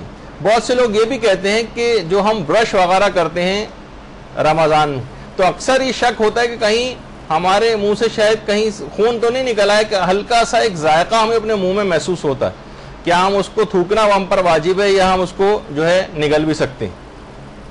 تو بہرحال اس میں جواب یہ ہے کہ اگر صرف آپ کو شک ہو رہا ہے اور یقین کی حد تک بات نہیں پہنچی ہے تو آپ کو نگلنے کی بھی اجازت ہے. لیکن اگر آپ کو یقین ہو جائے کہ نہیں یہ خون نکل آیا ہے، تو خون کو پینے کی اجازت نہیں. وہ ٹھیک ہے لعاب دہن کو انسان پینے کی اجازت ہے، یا جو بلغم وغیرہ کا مسئلہ پچھلی دفعہ آغا سیستانی کے حوالے سے بیان ہوا تھا. لیکن یہاں پر جو ہے کیونکہ خون ہے، یہ آپ کو یقین ہے تو اس کو تو تھوکنا واجب ہوگا اور منہ کو پھر جو ہے وہ پاک بھی کرنا پڑے گا اگر اتنی زیادہ اس کی مقدار نکل آئی. پھر ایک سوال یہ بھی ہوتا ہے کہ جو کفارہ تاخیر کی پچھلی دفعہ بات بیان ہوئی تھی کہ اگلے سال کے رمضان سے پہلے آپ کو روزے قضا کر لینے چاہیے تھے، لیکن آپ نے پھر بھی قضا نہیں کی، تو کیا ابھی تو فدیے کے حوالے سے آپ نے بات سنی تھی کہ اس میں جو ہے وہ جنسی دینا ہوتی ہے، پیسے نہیں دے سکتے. تو کیا جو کفارہ تاخیر میں بھی 1 مد اور 3 پاؤ آٹا ہمیں دینا ہوتا ہے، کیونکہ ہمیں اگلے رمضان سے پہلے رکھ لینے چاہیے تھے روزے لیکن کسی بھی وجہ سے ہم نہیں رکھ پائے، تو اب اس شخص کو کفارہ تاخیر یعنی فی روزہ 3 پاؤ آٹا یہ کسی مستحق تک پہنچانا پڑے گا. تو کیا اس میں ہم پیسے دے سکتے ہیں کفارہ تاخیر میں؟ تو جواب ہے کہ جی نہیں، اس میں بھی پیسے نہیں دے سکتے. یعنی کفارہ تاخیر میں بھی آپ کو جنسی پہنچانا ہوتی. ایک یہ مسئلہ ہے، کیونکہ اصل میں یہ باتیں یوں بتانے کی زیادہ ضرورت پیش آ رہی ہے، گھر میں انٹیلیکچوئل حضرات جو ہیں وہ بڑھتے چلے جا رہے ہیں کہ بھائی یہ کیا بات ہوئی، اس کو تو فلاں چیز کی ضرورت ہے، گھی تیل کی ضرورت ہے، آٹا پہلے سے ان کے یہاں ہے، تم یہی کیوں جا کر پہنچائیں دوبارہ. تو ایسے افراد کے لیے کہ اسلام کا یہ حکم ہے، ہمیں اپنی ذاتی عقل نہیں لڑانا ہے کہ کیا چیز اس کو ضرورت ہے اور کیا نہیں، اور الگ سے آپ کو اتنا ہی زیادہ ہمدردی ہے تو آپ الگ سے اس کو جو ہے وہ اس کی امداد کر دیں ان چیزوں کی، لیکن جو چیز جس مد میں اسلام کے تحت استعمال ہونے چاہیے وہیں اس کو استعمال کرنا۔ اچھا، اب ایک مسئلہ پیش آتا ہے کہ روزے میں اگر ہم نے بھول کر کچھ کھا پی لیا تو یہ تو آپ سب کے علم ہے کہ اس سے روزے پر فرق نہیں پڑتا، لیکن بہت سے لوگ پھر بھی یہ سمجھتے ہیں کہ ہمارا روزہ باطل ہو گیا۔ اچھا، جب انہوں نے سوچا کہ جب ہمارا روزہ باطل ہو ہی گیا تو ہم بلا وجہ بھوکے کیوں بیٹھیں، اب انہوں نے کھانا کھانے شروع کر دی، تو کیا اس کو قضا اور کفارہ دونوں کرنا پڑیں گے؟ دیکھیں، روزے میں بھول کر کچھ کھا پی لیا تو روزہ اس کا باطل نہیں تھا، لیکن وہ یہ سمجھ رہا تھا کہ اس سے روزہ باطل ہو گیا، اس کے بعد اس نے کہا روزہ باطل ہو گیا تو میں کھا پی کیوں نہ لوں، تو کیا اس کو قضا اور کفارے دونوں دینا پڑیں گے؟ جواب ہے کہ اس کو کفارہ نہیں دینا ہے، البتہ قضا ضرور کرنی، اس کو قضا کرنی۔ یہ ایک اہم مسئلہ ہے اس کے اندر، کیا نا لوگ یہ سمجھتے ہیں یا تو دونوں افراط و تفریط ہے، بہت سے لوگوں سے مسئلہ پوچھا جائے تو یہ کہتے تھے کہ نہیں قضا اور کفارہ دونوں ہو گئے۔ نہیں، اس موقع پر اس کو صرف اور صرف قضا کرنی ہے، کفارہ کوئی نہیں دینا۔ روزے میں بھول کر کچھ کھا پی لیا لیکن یہ سمجھا کہ روزے میں بھول کر کھانے پینے سے روزہ باطل ہو جاتا ہے، جب باطل ہو جاتا ہے تو میں کھائی پی کیوں نہ لوں، اس نے مزے سے جو ہے وہ لنچ بھی کر لیا اس وقت، اب بعد میں پتہ چلا اب اس کو فقط قضا کرنی ہے، کفارہ کوئی بھی نہیں دینا۔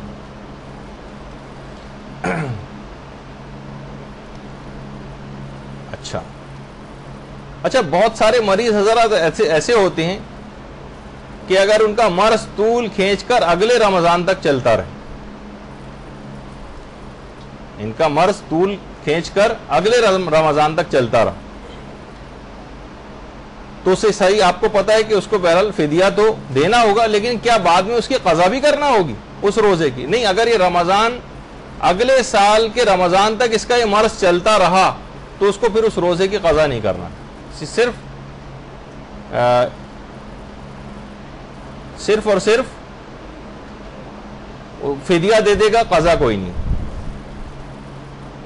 اچھا، بہت سے لوگ یہ بھی کہتے ہیں کہ اگر روزہ رکھنے سے ہمارے سر میں بڑا شدید درد ہونے لگتا،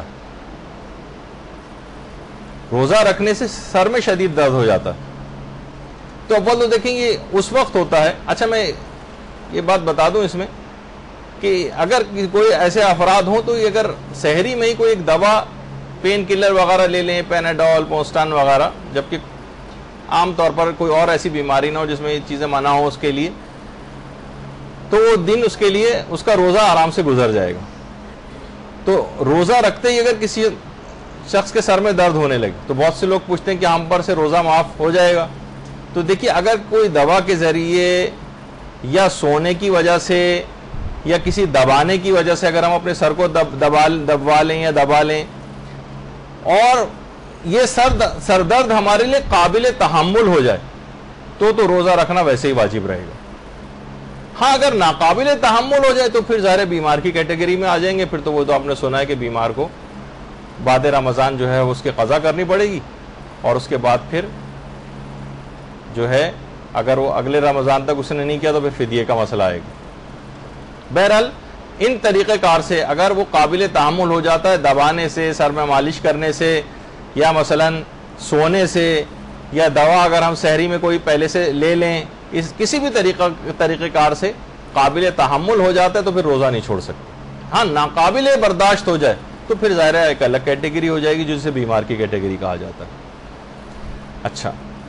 اچھا، اب ایک پچھلی دفعہ ایک بات بیان ہوئی تھی کہ وہ بوڑھے افراد جو رمضان کے بعد روزہ رکھنے پر قادر ہو جائیں، تو میں نے ایک عمومی سا ایک مسئلہ اس میں بیان کیا تھا کہ احتیاط واجب کے طور پر اکثر علماء یہ کہتے ہیں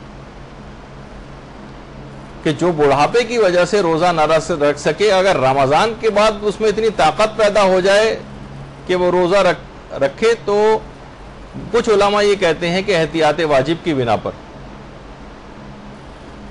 ان افراد کو، ان بوڑھے افراد کو ان روزوں کی قضا کرنا پڑے گی، ان بوڑھے افراد کو ان روزوں کی قضا کرنا پڑے گی اگر رمضان کے بعد اتنی طاقت پیدا ہو جاتی ہے کہ روزہ رکھ سکیں، کیونکہ مشقت کے ساتھ یہ تو رمضان میں بھی رکھ پا رہے تھے، بعد میں انہوں نے ایسی دوائیں استعمال کی، ایک غذائیت ایسی استعمال کی، اس قابل محسوس کرنے لگے کہ ہاں اب تو میں بالکل ٹھیک ہوں۔ تو میں نے ایک پہلو یہ بتایا تھا، البتہ آقا سیستانی اور آقا خوئی یہ فرماتے ہیں کہ احتیاط مستحب ہے کہ ان روزوں کی قضا کریں، یعنی وہ چاہیں تو یہ روزے چھوڑ بھی سکتے، ثواب ملے گا کہ اگر رکھ لیں، لیکن واجب نہیں ہوگا ان دو مجتہدین کے فتوے میں۔ اچھا، ایک یہ بھی سوال پیدا ہوتا ہے کہ بہت سے بوڑھے جو ہیں وہ روزے دار ہونے کے باوجود مشقت اٹھا کر روزہ رکھ لیتے، تو ان کے اوپر تو بھائی جب مشقت تھی تو تمہارے لیے تو روزہ معاف تھا، لیکن پھر بھی انہوں نے مشقت اٹھا کے، شدید مشقت اٹھا کے روزہ رکھ لیا، روزہ انہوں نے مشقت کے باوجود رکھ لیا، تو کیا ان کا روزہ بہرحال صحیح شمار ہو جائے گا یا نہیں ہوگا؟ یا یہ کہ بھائی جب تم پر معاف تھا تو تم نے کیوں رکھا؟ جیسے سفر میں روزہ معاف ہے لیکن کوئی زبردستی رکھ لے تو گناہگار بھی ہو جاتا ہے، حرام ہے اس کے لیے، وہ روزہ کاؤنٹ بھی نہیں ہوگا اس کا۔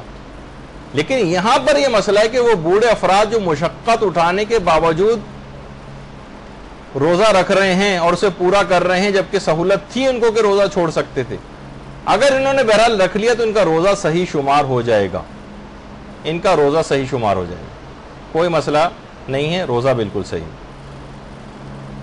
اچھا، اب اس کے بعد ایک مسئلہ اور آتا ہے کہ بہت سارے افراد یہ کہتے ہیں کہ بھائی ہمیں تو پتہ ہی نہیں تھا کہ اس مسئلے کی خلاف ورزی سے ہمیں یہ نہیں پتا تھا کہ کفارہ بھی آتا ہے، یہ تو پتا تھا کہ روزہ توڑنے والا عمل ہے، لیکن کیا جاہل کفارہ کو کفارہ معاف ہوتا ہے؟ جس کو پتہ ہی نہ ہو کہ ارے اس سے تو مجھ پہ کفارہ لازم آ گیا تھا، 60 روزے مجھے رکھنا پڑ رہے ہیں، تو اس کا جواب یہ کہ جاہل کفارہ کو کفارہ معاف نہیں ہوتا۔ یہ اس صورت میں ہوتا ہے کہ اگر کسی چیز کے مفطر ہونے کو ہی نہ جانتا ہو، البتہ اس میں بھی کچھ ایکسیپشنز ہیں، کچھ مستثنیات ہیں، کہ مثلا اس کو یہی نہ پتا ہو کہ اس چیز سے روزہ ٹوٹ جاتا ہے، وہاں پہ کچھ سہولت ہے، لیکن جاہل کفارہ کو معافی نہیں، کہ بھائی اس کو یہ پتا نہیں تھا کہ اس پہ کفارہ، اگر اس کو پتا ہوتا کہ اس پہ کفارہ لازم آتا ہے تو یہ توڑتا نہیں اس کو، نہیں، جاہل کفارہ کو معافی نہیں ہے۔ اگر کسی شخص کو یہ نہ پتا ہو کہ اس مسئلے میں کفارہ لازم آتا ہے یا نہیں، تب بھی کفارہ اس کے اوپر آ جائے گا، بس وہ کسی چیز کے اگر مفطر ہونے کو نہ جانتا ہو کہ چیز روزہ توڑنے والی ہے تو اس میں کچھ سہولت ملتی۔ اچھا، پھر ایک مسئلہ ہے کہ روزے کے ثواب کو بہت سارے اعمال، چیزیں ثواب کو کم کر دیتے، جنہیں مکروہات روزہ کہا جاتا ہے۔ اکثر آپ نے دیکھا ہوگا کہ رمضان میں بلڈ کیمپ وغیرہ بھی مختلف جگہوں پہ لگے ہوتے ہیں، تو رمضان میں ہر وہ کام کرنا کہ جس سے جسم میں کمزوری ہو، اگر کسی کو بہرحال کمزوری نہیں ہو رہی تو وہ دے سکتا ہے، لیکن عام طور پر اگر کسی کو اس سے کمزوری ہو رہی ہے تو ہر وہ عمل کرنا روزے میں مکروہ ہے جو روزے میں کمزوری پیدا کرے، اس میں خون دینا بھی شامل ہو سکتا، اس میں خوشبودار جڑی بوٹیاں جو ہربس وغیرہ ہوتی ہیں ان کو سونگھنے بھی مکروہ ہے۔ عورتوں کے لیے کچھ خصوصیت کے ساتھ کچھ مسائل ہیں کہ مثلاً باتھ ٹب میں پانی بھر کے اگر عورت اس کے اندر جا کر بیٹھے تو اس کے لیے مکروہ ہے، روزے کا ثواب کم ہو جائے گا۔ اگر کسی شخص کو بہت زیادہ گرمی لگ رہی ہے اور وہ اپنے لباس کو پانی سے تر کر رہا ہے ٹھنڈا کرنے کے لیے اپنے آپ کو، تو یہ عمل اس کا مکروہ ہے۔ اپنے پہنے ہوئے لباس کو تر کرنا، جو اس نے پہن رکھا ہے اس پہ وہ پانی ڈال کے تر کر رہا ہے ٹھنڈک پیدا کرنے کے لیے، یہ عمل مکروہ ہے اور اس کے روزے کے ثواب کو کم کرے گا۔ اسی طرح سے روزے میں مثلا کلیاں کرنا، منہ میں ٹھنڈک پہنچانے کے لیے کلیاں جو کی جاتی ہیں وہ عمل مکروہ ہے۔ اسی طرح سے روزے میں دانت نکلوانا یا ہر وہ کام کرنا جس سے روزے دار کے منہ سے خون نکلنے لگے، یہ عمل روزے کے ثواب کو کم کرتا ہے۔ یا آنکھ اور ناک میں اس طرح سے دوا ڈالنا کہ جس کا حلق تک ذائقہ پہنچ رہا ہو، یہ عمل مکروہ ہے۔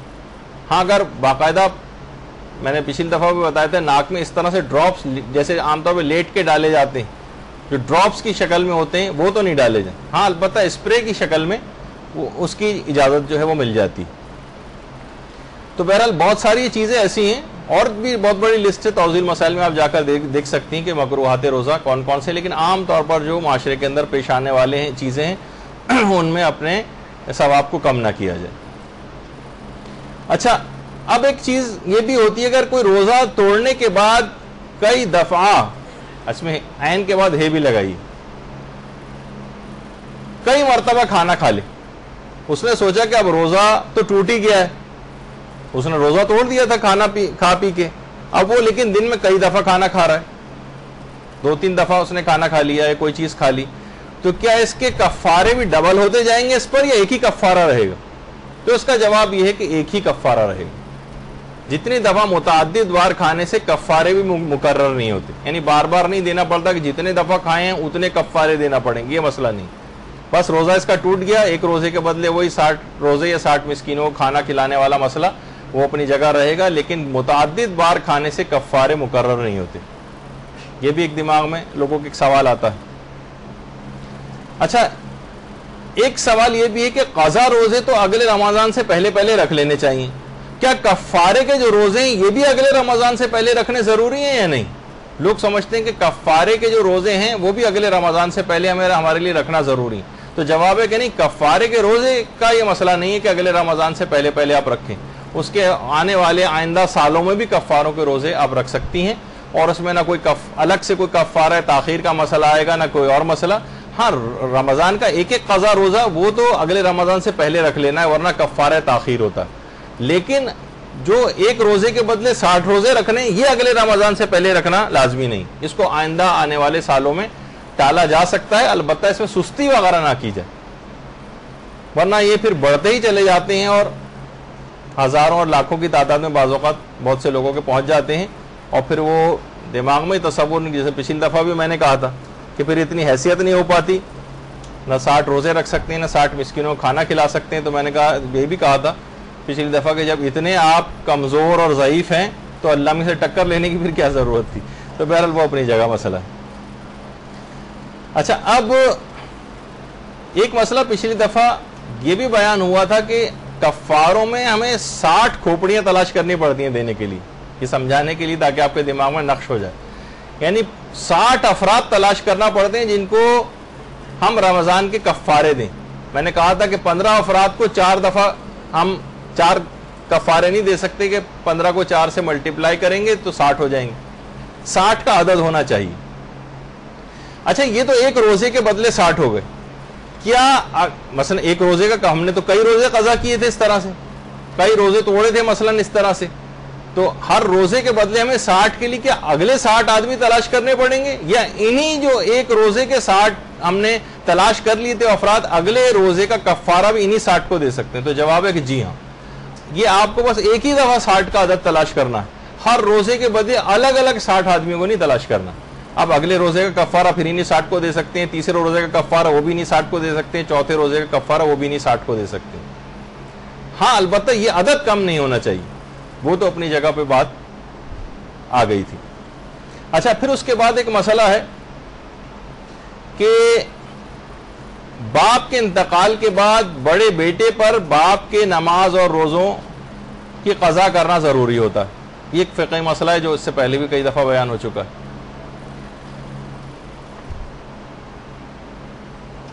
اب یا تو یہ خود بڑا بیٹا ان نماز اور روزوں کو کرے، یا یہ کہ کسی سے کو اجیر بنا کر کسی کو پیسے دے کے باپ کی نمازیں پڑھوائے یا روزے رکھوائے.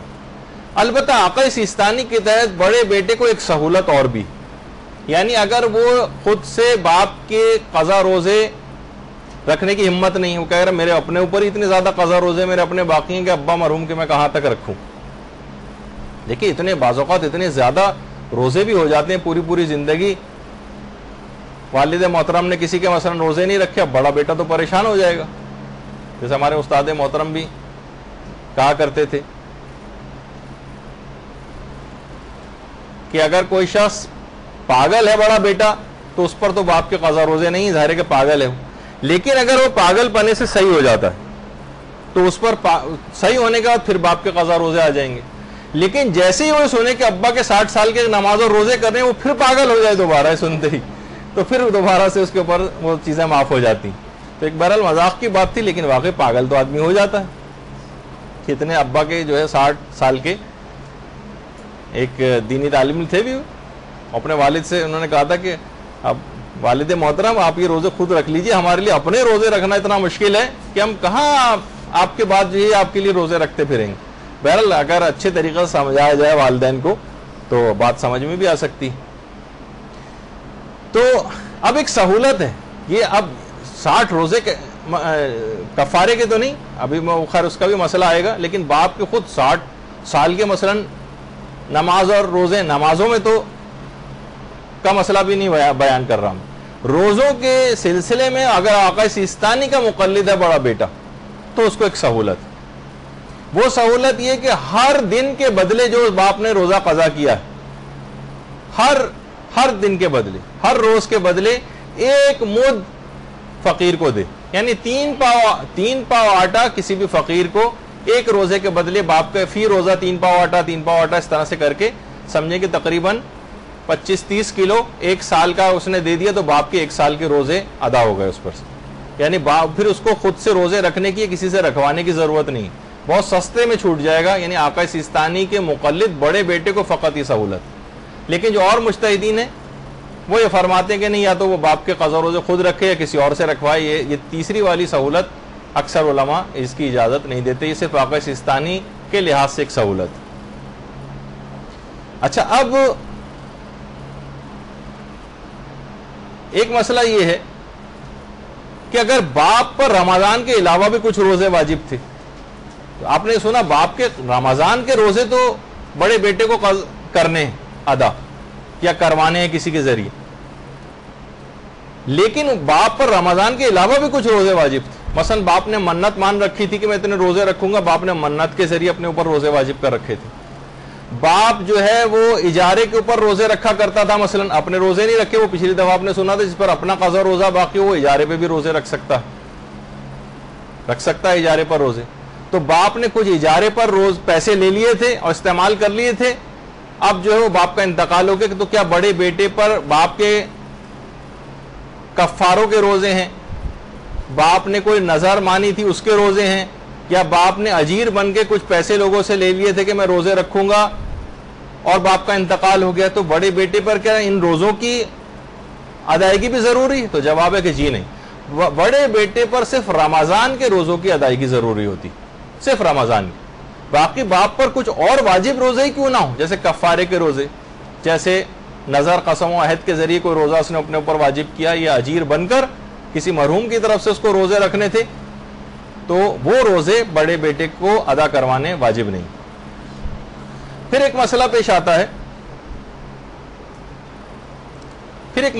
آتا ہے، وہ ہے وہ مسافر یا وہ حائضہ، ظاہر ہے مسافر پر بھی روزہ معاف ہے، حائضہ پہ سے بھی روزہ معاف ہے، تو ان کے کھانے پینے کے حوالے سے یہ کھا پی تو سکتے ہیں، بالکل اجازت، البتہ ان کے لیے پیٹ بھر کر کھانا کھانا مکروہ، پیٹ بھر کر کھانا کھانا، یہ بس تھوڑی سی مقدار کھائیں، رمضان کے احترام کی وجہ سے غالباً یہ فقہی مسئلہ ہے کہ ان کو اس کا احترام، ان کو اجازت تو ہے، یہ روزہ رکھ تو نہیں سکتے، روزہ رکھنا حرام بھی ہے ان کے لیے، لیکن رمضان کی رعایت کرتے ہوئے پورے پیٹ بھر کر کھانا نہ کھائیں، کچھ گنجائش اس کے اندر ضرور رکھیں، کچھ بھوک اپنی باقی رکھیں، تاکہ یہ عمل، اس عمل کی کراہیت سے ان کا جو ہے پیچھا چھوٹ جائے۔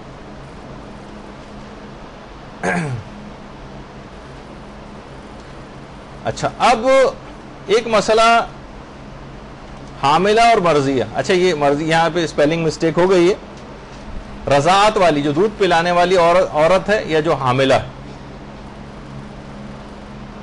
رمضان کے آپ نے وہ تو سنا کہ وہ روزہ اگر نہیں رکھے گی، اس پر سے روزہ نہیں ہے کچھ مسائل کے تحت، تو وہ فدیہ نکالے گی، کیا رمضان کے بعد اس روزے کی قضا بھی کرے گی؟ جواب ہے کہ جی ہاں، یہ دونوں عورتیں رمضان کے بعد اس روزے کی قضا بھی کریں گی، فدیہ تو یہ ہر روزے کے بدلے نکال سکتی ہیں، البتہ بعد رمضان جو اس لحاظ سے انہوں نے دودھ پلانے کی وجہ سے یا حمل کی وجہ سے جو روزے چھوڑے تھے ان کی قضا بھی کریں گے، یہ ایک مسئلہ ہوا۔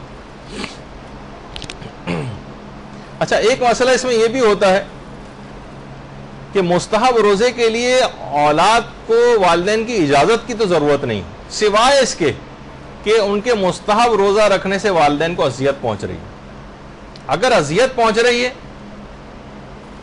تو پھر تو ان کو روزہ توڑ دینا چاہیے، ان کو روزہ توڑ دینا چاہیے۔ اچھا، ایک مسئلہ یہ ہے، اب ایک ایک لائن کے بھی مسئلے اس کے اندر ہیں کہ عورت جو ہے اپنے مخصوص ایام کے عالم میں چل رہی تھی، لیکن کسی رمضان کے دن وہ درمیان میں ہی کسی جگہ پہ وہ پاک ہو جاتی، تو ظاہر ہے کہ وہ دن تو اس کا روزے کے لحاظ سے نکل گیا، لیکن اس کے لیے مستحب ہے کہ وہ دن جب وہ پاک ہو گئی ہے، اب ان اوقات میں وہ ان تمام کاموں سے پرہیز کرے جو کہ روزے میں جن کو کرنے کی ممانعت ہوتی، اس کو زیادہ ثواب ملے گا۔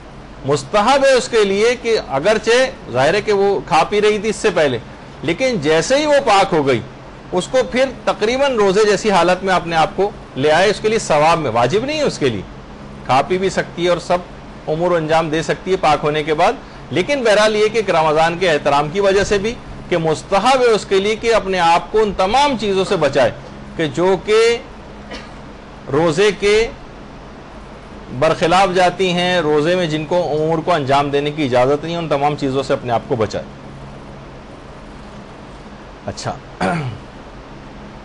اچھا اب جس دن انسان کو سفر کرنا ہوتا ہے اس دن زیادہ تر افراد ایک بہت بڑی غلطی کرتے ہیں۔ مثلا ان کو صبح 9 بجے کی ان کی فلائٹ ہے، جانا ہے، 10 بجے کی فلائٹ ہے، 11 بجے کی فلائٹ ہے، انہیں پتہ ہے کہ کل تو ہمیں مسافر ہو ہی جانا ہے، تو وہ اس دن روزہ صبح سے ہی نہیں رکھتے، نیت ہی نہیں کرتے روزے کی۔ یہ غلطی بہت بڑی غلطی ہے۔ جس دن ان کو سفر کرنا ہے اس دن باقاعدہ ان کو جس طریقے سے عام دنوں میں روزے کی نیت کرنا ہوتی وہ سب کریں۔ ہاں جب وہ جہاز اڑ جائے اور حد ترخص سے باہر نکل جائے، مثلا کراچی سے باہر نکل گیا، تو پھر ان کا روزہ خود بخود ختم ہو جائے گا، لیکن وہ یہ نہیں کر سکتے بھائی اگلے دن تو مجھے روزہ رکھنا ہی ہے، اگلے دن مجھے سفر کرنا ہی ہے، تو جب سفر کرنا ہی ہے تو میں پھر اس دن روزہ جو ہے وہ کیوں رکھوں صبح سے؟ نہیں، بعض اوقات دیکھیے ہوتا یہ ہے کہ ہو سکتا ہے کہ فلائٹ ڈیلے ہو جائے اس کی اور وہ پھر ظہر کے بعد یہاں سے نکلے تو اس کو روزہ کنٹینیو کرنا پڑے گا۔ بعض اوقات ہو سکتا ہے فلائٹ کینسل ہو جائے، رستے بلاک ہو جائیں، جا ہی نہ سکے، تو بلا وجہ اس نے اپنے روزہ چھوڑا۔ تو ایسے افراد یہ غلطی ہرگز نہ کریں کہ وہ اس دن صبح سے ہی روزہ نہ رکھیں، نہیں، روزہ کی ان کو نیت کرنی ہے، اور روزے کی نیت کرنے کے بعد پھر جب وہ ظہر سے پہلے جب نکل جائیں گے یہاں سے تو پھر ان کا روزہ خود بخود قصر ہو جائے گا۔ تو یہ غلطی نہ کی جائے کہ صبح ہی سے روزہ نہیں رکھا جائے، ہاں سحری کریں نہ کریں وہ ان کی مرضی، لیکن روزے کی نیت ضروری۔ اچھا ایک تو چیز یہ ہو گئی۔ بہرحال روزہ اگر کسی کو بچانا ہے تو پھر ظہر کے بعد سفر کرے، اور وہ بھی ہے کہ اگر مسافر اپنے وطن ظہر سے پہلے پہنچ جاتا ہے اور کوئی اس دوران اس نے کوئی روزہ توڑنے والا عمل بھی انجام نہ دیا ہو تو پھر اس کو اپنے روزے کو مکمل کرنا ہوتا۔ اچھا اب ایک سوال یہ بھی ہے، بہت سے سارے افراد یہ بھی پوچھتے ہیں کہ ہمیں کفارے اپنے دینے، کیا کوئی غیر سید کسی سید کو اپنا کفارہ دے سکتا ہے؟ عام طور پہ یہ ہوتا ہے کہ جیسے غیر سید کو فطرہ نہیں دے سکتا، وہ فطرے کے احکام بالکل آخری کلاس میں آئیں گے، فطرے کے احکام آئیں گے، چاند کے احکام آئیں گے، روزہ عید کے کچھ باتیں بیان ہوں گی، وہ سب سے آخری لیکچر میں ہوں گی کیونکہ وہ بالکل اس سے قریب ہوگا ہمارے عید سے۔ لیکن کفاروں کا مسئلہ ہے کہ کیا کوئی غیر سید اپنے کفارے کسی سید کو دے سکتا ہے؟ جواب ہے کہ سارے مراجع اس بات کے قائل ہیں کہ جی ہاں، غیر سید اپنے روزوں کے کفارے یہ کسی سید کو دے سکتا، مگر صرف بہتر ہے کہ غیر سید کسی سید کو کفارہ نہ دے، بہتر ہے، لیکن واجب وغیرہ نہیں۔ آپ چاہیں تو جو افراد بھی غیر سید ہیں وہ کسی سید کو بھی اپنے کفارے دے سکتے، اس میں کوئی مسئلہ نہیں۔ فطرے وغیرہ کا مسئلہ ہے وہ آگے چل کر بیان ہوگا۔ اچھا بڑے بیٹے پر باپ کے علاوہ اگر اپنے روزے بھی قضا ہوں، ابھی آپ نے سنا کہ بڑے بیٹے کو باپ کے قضا روزے رکھنا ہوتے ہیں، لیکن اس کے اپنے روزے بھی قضا ہیں، تو کس کے روزے مقدم؟ پہلے اپنے سارے روزے اتارے پھر باپ کے اتارے، یا اس کو اجازت ہے کہ نہیں باپ کے پہلے اتار دے اپنے بعد میں رکھتا رہے؟ تو جواب ہے اس کو دونوں طرح سے اجازت ہے، اس میں کوئی تقدم اور تاخر نہیں، چیز چاہے پہلے اپنے اتار دے یا کچھ اپنے رکھ لے، کچھ باپ کے رکھ لے، پھر اپنے رکھے، کچھ باپ کے رکھ لے، چاہے سارے پہلے اپنے رکھے باپ کے آخر میں رکھے، چاہے باپ کے پہلے اتار دے چاہے اپنے آخر میں رکھے، یعنی ہر طرح سے اجازت ہے اس کو، اس میں کوئی بھی یہ نہیں کہ پہلے یہ کرے اور وہ بعد میں کرے، نہیں، ایسا کچھ نہیں۔ تو بڑے بیٹے پر باپ کے علاوہ اگر اپنے روزے بھی قضا ہیں تو چاہے یہ پہلے اپنے اتار دے چاہے باپ کی، اس کو اجازت ہے۔ اچھا، باپ کے انتقال کے بعد کیا بڑی بیٹی پر باپ کے قضا روزے یہ ضروری ہوتے ہیں؟ تو سارے علماء یہ بات بیان فرماتے ہیں سوائے آیت اللہ صافی گل پائیگانی کی، یہ معلومات کے حوالے سے بتا رہا ہوں خالی۔ وہ فرماتے ہیں کہ بڑی بیٹی پر جو سارے اور دیگر علماء ہیں باپ کے قضا روزے یہ واجب نہیں ہوتے، بیٹی اگر بڑی، سوائے آیت اللہ صافی گل پائیگانی کے، ان کے کچھ مسئلے اس لحاظ سے ہیں۔ بس ایک مسئلہ اور بھی جو اس کے اندر زیادہ اہم ہوتا ہے کہ کیا ماں کے قضا روزے بڑے بیٹے پر واجب ہوتے ہیں؟ ماں کے قضا روزے زیادہ تر سارے مجتہدین، چاہے امام خمینی ہوں، آغا سیستانی ہوں، یا جو اب جن میں رجوع کیا جاتا ہے آیت اللہ وحید خراسانی وغیرہ ہوں، سب یہ فرماتے ہیں کہ ماں کے قضا روزے یہ بڑے بیٹے پر واجب نہیں۔ صرف موجودہ مجتہدین میں صرف ایک ہیں آیت اللہ خامنئی، وہ یہ فرماتے ہیں کہ ماں کے قضا روزے بھی بڑے بیٹے پر واجب ہوتے ہیں۔ ماں کے قضا روزے، باپ کے قضا روزے بھی بڑے بیٹے پر واجب ہوتے ہیں، اور ماں کے قضا روزے بھی بڑے بیٹے پر واجب ہوتے ہیں آیت اللہ خامنئی کے فتوے میں۔ لیکن جو اور دیگر علماء ہیں وہ نمازوں کی حد تک تو قائل ہیں، جی نماز روزے باپ کے لیے، لیکن ماں کے لیے کہ قضا روزے یہ بڑے بیٹے پر واجب نہیں۔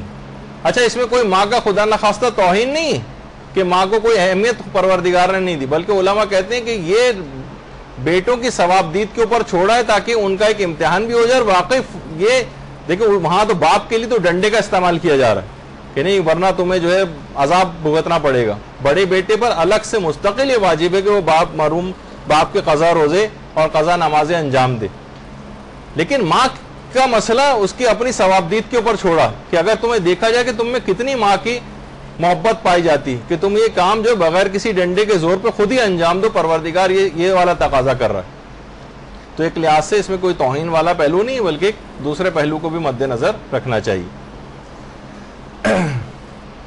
اچھا، اب ایک مسئلہ یہ ہوتا ہے کہ کیا بیٹا باپ کے قضا روزے باپ کے مال سے ادا کروا سکتا ہے؟ بھائی خود تو نہیں رکھ رہا، مجھ میں اتنی ہمت نہیں کہ ابا کے اتنے سارے میں روزے رکھوں مثلا، تو ابا جو جائیداد ابھی انتقال ہوا ہے تو ابا سب لوگوں نے یہ سوچا،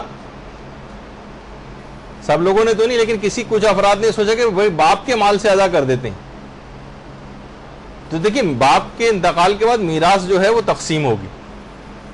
ہاں ورثہ اپنے جو ان کا اپنا حصہ آیا اس سے باپ کے قضا روزے انجام دلوانا چاہیں تو کر سکتے ہیں، لیکن باپ کے مال سے یہ قضا روزے ادا نہیں ہوں گے، سوائے اس کے کہ باپ وصیت کر کے گیا ہو کہ میرے قضا روزے تو 1/3 جو یعنی پوری جائیداد کا 1/3 حصہ ہے، اس میں اس کی وصیت نافذ العمل ہوگی باپ کی، اس میں اگر اتنے پیسے بنتے ہیں 1/3 میں تو ٹھیک ہے، باپ کے قضا نمازیں اور قضا روزے وغیرہ وہ باپ کے مال سے 1/3 میں سے ادا کیے جا سکتے ہیں، لیکن عام طور پر ہمارے معاشرے میں رائج نہیں ہے اس طرح کی وصیتیں کرنا، نہ لوگ متوجہ اس طرف ہوتے ہیں، تو لوگ یہ نہیں کر سکتے کہ باپ کی میراث کو تقسیم کے بغیر باپ ہی کے مال سے وہ قضا روزے، لوگ عام طور پہ یہ کرتے ہیں کہ ابا کے پیسے چلو اس میں سے ہم قضا روزے، نہیں، اس میں ورثاء میں سے اگر ایک شخص بھی اس بات پر راضی نہیں، اس کو فقہی مسئلہ پتہ ہے، اس سے مثلا پیسوں کی ضرورت بھی ہے، کہا کہ باپ کے مال سے تو نہیں ہوتے، میں تو اس پہ راضی نہیں ہوں، تو وہ صرف وہ ورثاء جن کے پاس باپ کی میراث تقسیم ہونے کے بعد جو پیسہ آئے وہ اپنے پیسوں میں سے باپ کے قضا نمازیں اور روزے کروا لیں، لیکن باپ کے مال میں سے نہیں نکال کے دے سکتے، اپنا حصہ جب ان کے پاس آ جائے اس میں سے کر سکتے ہیں کام۔ تو یہ ایک دماغ میں بات رہنی چاہیے، لوگ عام طور پر اس قسم کی صورتحال ہو جاتی ہے، لوگ جب مسئلے معلوم کرتے ہیں تو اسے اندازہ ہوتا ہے کہ یہ والی غلطی بھی لوگ کر رہے ہیں۔ اچھا، اب ایک مسئلہ اور بھی، بعض اوقات یہ ہوتا ہے کہ باپ نماز اور روزے کا پابند ہوتا ہے، باپ نماز اور روزے کا پابند، اب یہ پتہ نہیں چلتا کہ یہ باپ کے کچھ قضا روزے تھے بھی یا نہیں، تو کیا کوئی ایک تعداد کو معین کر کے بچہ جو بڑا بیٹا ہے وہ کوئی خود ہی فرض کرے کہ ابا کے غالباً 30-40 روزے تو قضا ہو گئے ہوں گے، اس کو کچھ یاد نہیں آ رہا لیکن باپ عام طور پہ نماز و روزہ انجام دیتا تھا، تو اس کا جواب یہ ہے کہ نہیں، بڑے بیٹے پر کچھ بھی واجب نہیں۔ اگر شک ہو کہ باپ نے کوئی نماز روزہ قضا اس کے باقی بھی ہیں یا نہیں تو اس پر کچھ واجب نہیں، اور انشاءاللہ باپ کی بھی اگر ایسا پابند تھا اور کچھ روزے اگر ہوں گے بھی بعد یعنی کبھی قیامت میں جا کے پتہ چلا تو انشاءاللہ وہ معاف ہو جائیں گے. لیکن اگر کوئی شک ہے کسی کو کہ مرحوم باپ کے کچھ نماز و روزے قضا تھے بھی یا نہیں تھے تو بڑے بیٹے پر کوئی چیز واجب نہیں ہے اور کوئی ذمہ داری اس کی نہیں. ہاں ایک مسئلہ وہ پیش آتا ہے کہ مسئلہ جہاں پر علماء میں اختلاف ہو گیا کہ باپ نے اگر نافرمانی خدا کرتے ہوئے روزے نہیں رکھے تھے. ایک تو یہ کہ باپ مثلا بیمار پڑ گیا تھا روزے نہیں رکھے، کوئی سفر درپیش ہو گیا تھا روزے نہیں رکھے، عذر شرعی تھا کوئی کہ روزے نہیں رکھے، ان کی تو قضا کروانا پڑتی ہے بہت سے حالات میں. لیکن باپ نے نافرمانی خدا کرتے ہوئے روزے نہیں رکھے تو اب کیا یہ والے یعنی باپ بالکل لاپرواہ تھا، ساری زندگی ایسی گزار کر چلا گیا، تو کیا یہ بھی بڑے بیٹے کی ذمہ داری ہے؟ تو آقا سیستانی، امام خمینی اور آیت اللہ خامنہ یہ بات بیان فرماتے ہیں، تینوں آقا سیستانی، امام خمینی اور رہبر معظم، یہ تینوں یہ بات بیان فرماتے ہیں کہ باپ نے جو نافرمانیاں خدا کرتے ہوئے روزے چھوڑے ان کی قضا بڑے بیٹے پر واجب نہیں ہے واجب. ٹھیک ہے وہ اس کے باوجود بھی رکھوانا چاہے اپنے باپ سے، ظاہر ہے اس کو ہمدردی ہے. ابھی ہم بہت سارے اخلاقیات والے پہلو ڈسکس نہیں کر رہے، لیکن واقعی اس وقت باپ کو بہت زیادہ ضرورت ہوگی. لڑکا صرف یہ سوچتے ہوئے کہ بھائی مجھ پر تو واجب نہیں ہے، جبکہ باپ جو ہے وہاں پر کتنے عذابوں کا شکار ہو رہا ہوگا، اس کو ان کا بھی خیال، باپ کا خیال کرنا چاہیے بہرحال. لیکن بہرحال واجب اس کے اوپر کوئی نہیں. صرف آقا خود تھے جو یہ بات فرماتے تھے کہ احتیاط واجب کے طور پر بڑے بیٹے پر ان روزوں کی نماز اور روزوں کی قضا بھی ضروری ہے کہ جو باپ نے نافرمانی خدا کرتے ہوئے لاپرواہی میں چھوڑے تھے. آقا کوئی وہ بھی احتیاط واجب لگائی تھی، اگر رجوع والا مسئلہ ہو تو اس کے تحت بھی کوئی حل نکالا جا سکتا ہے کہ ان کے اوپر بھی وہ روزے نہ ہوں، کیونکہ روزوں کے اصل میں اتنی پوری باپ ایسی زندگی گزار کر چلا گیا، نافرمانی کرتے ہوئے روزے نہیں رکھے، 50 60 70 سال کے روزے باپ کے اس طرح سے سر پر موجود، تو اولاد بھی گھبرا جاتی ہے اور کوئی اسکیپ، کوئی اپنی ذمہ داری کے لحاظ سے بچنے کا ایک وہ بھی تو بہرحال وہ فقہی مسئلہ آپ کے سامنے آ گیا کہ اکثر مراجع تو اس بات کو نہیں مانتے کہ نافرمانی خدا کرتے ہوئے روزے چھوڑیں تو ان کی قضا کرنی واجب نہیں. ہاں ویسے کروا دیں تو اچھی بات. اچھا اب کسی کو ہاں تو یہ تو ابھی آ گیا کہ کیا بڑا بیٹا ان کی قضا بھی کرے گا، تو آیت اللہ خوف سے فرماتے تھے کہ قضا کرے گا، لیکن اور مراجع کہتے ہیں کہ نہیں ان کی قضا نہیں. اچھا بہت سارے افراد ایسے ہیں کہ وہ کبھی انہوں نے روزے رکھے، بعض اوقات یاد نہیں آ رہا کہ کچھ روزے ہم سے شاید چھوٹ گئے تھے، کچھ روزے ہم پر، ویسے تو اب تو اطمینان محسوس ہو رہا ہے کہ نہیں کوئی قضا روزہ ہے تو نہیں ہم پر، لیکن ہو سکتا ہے کوئی روزہ اس طرح سے چھوٹ گیا ہو.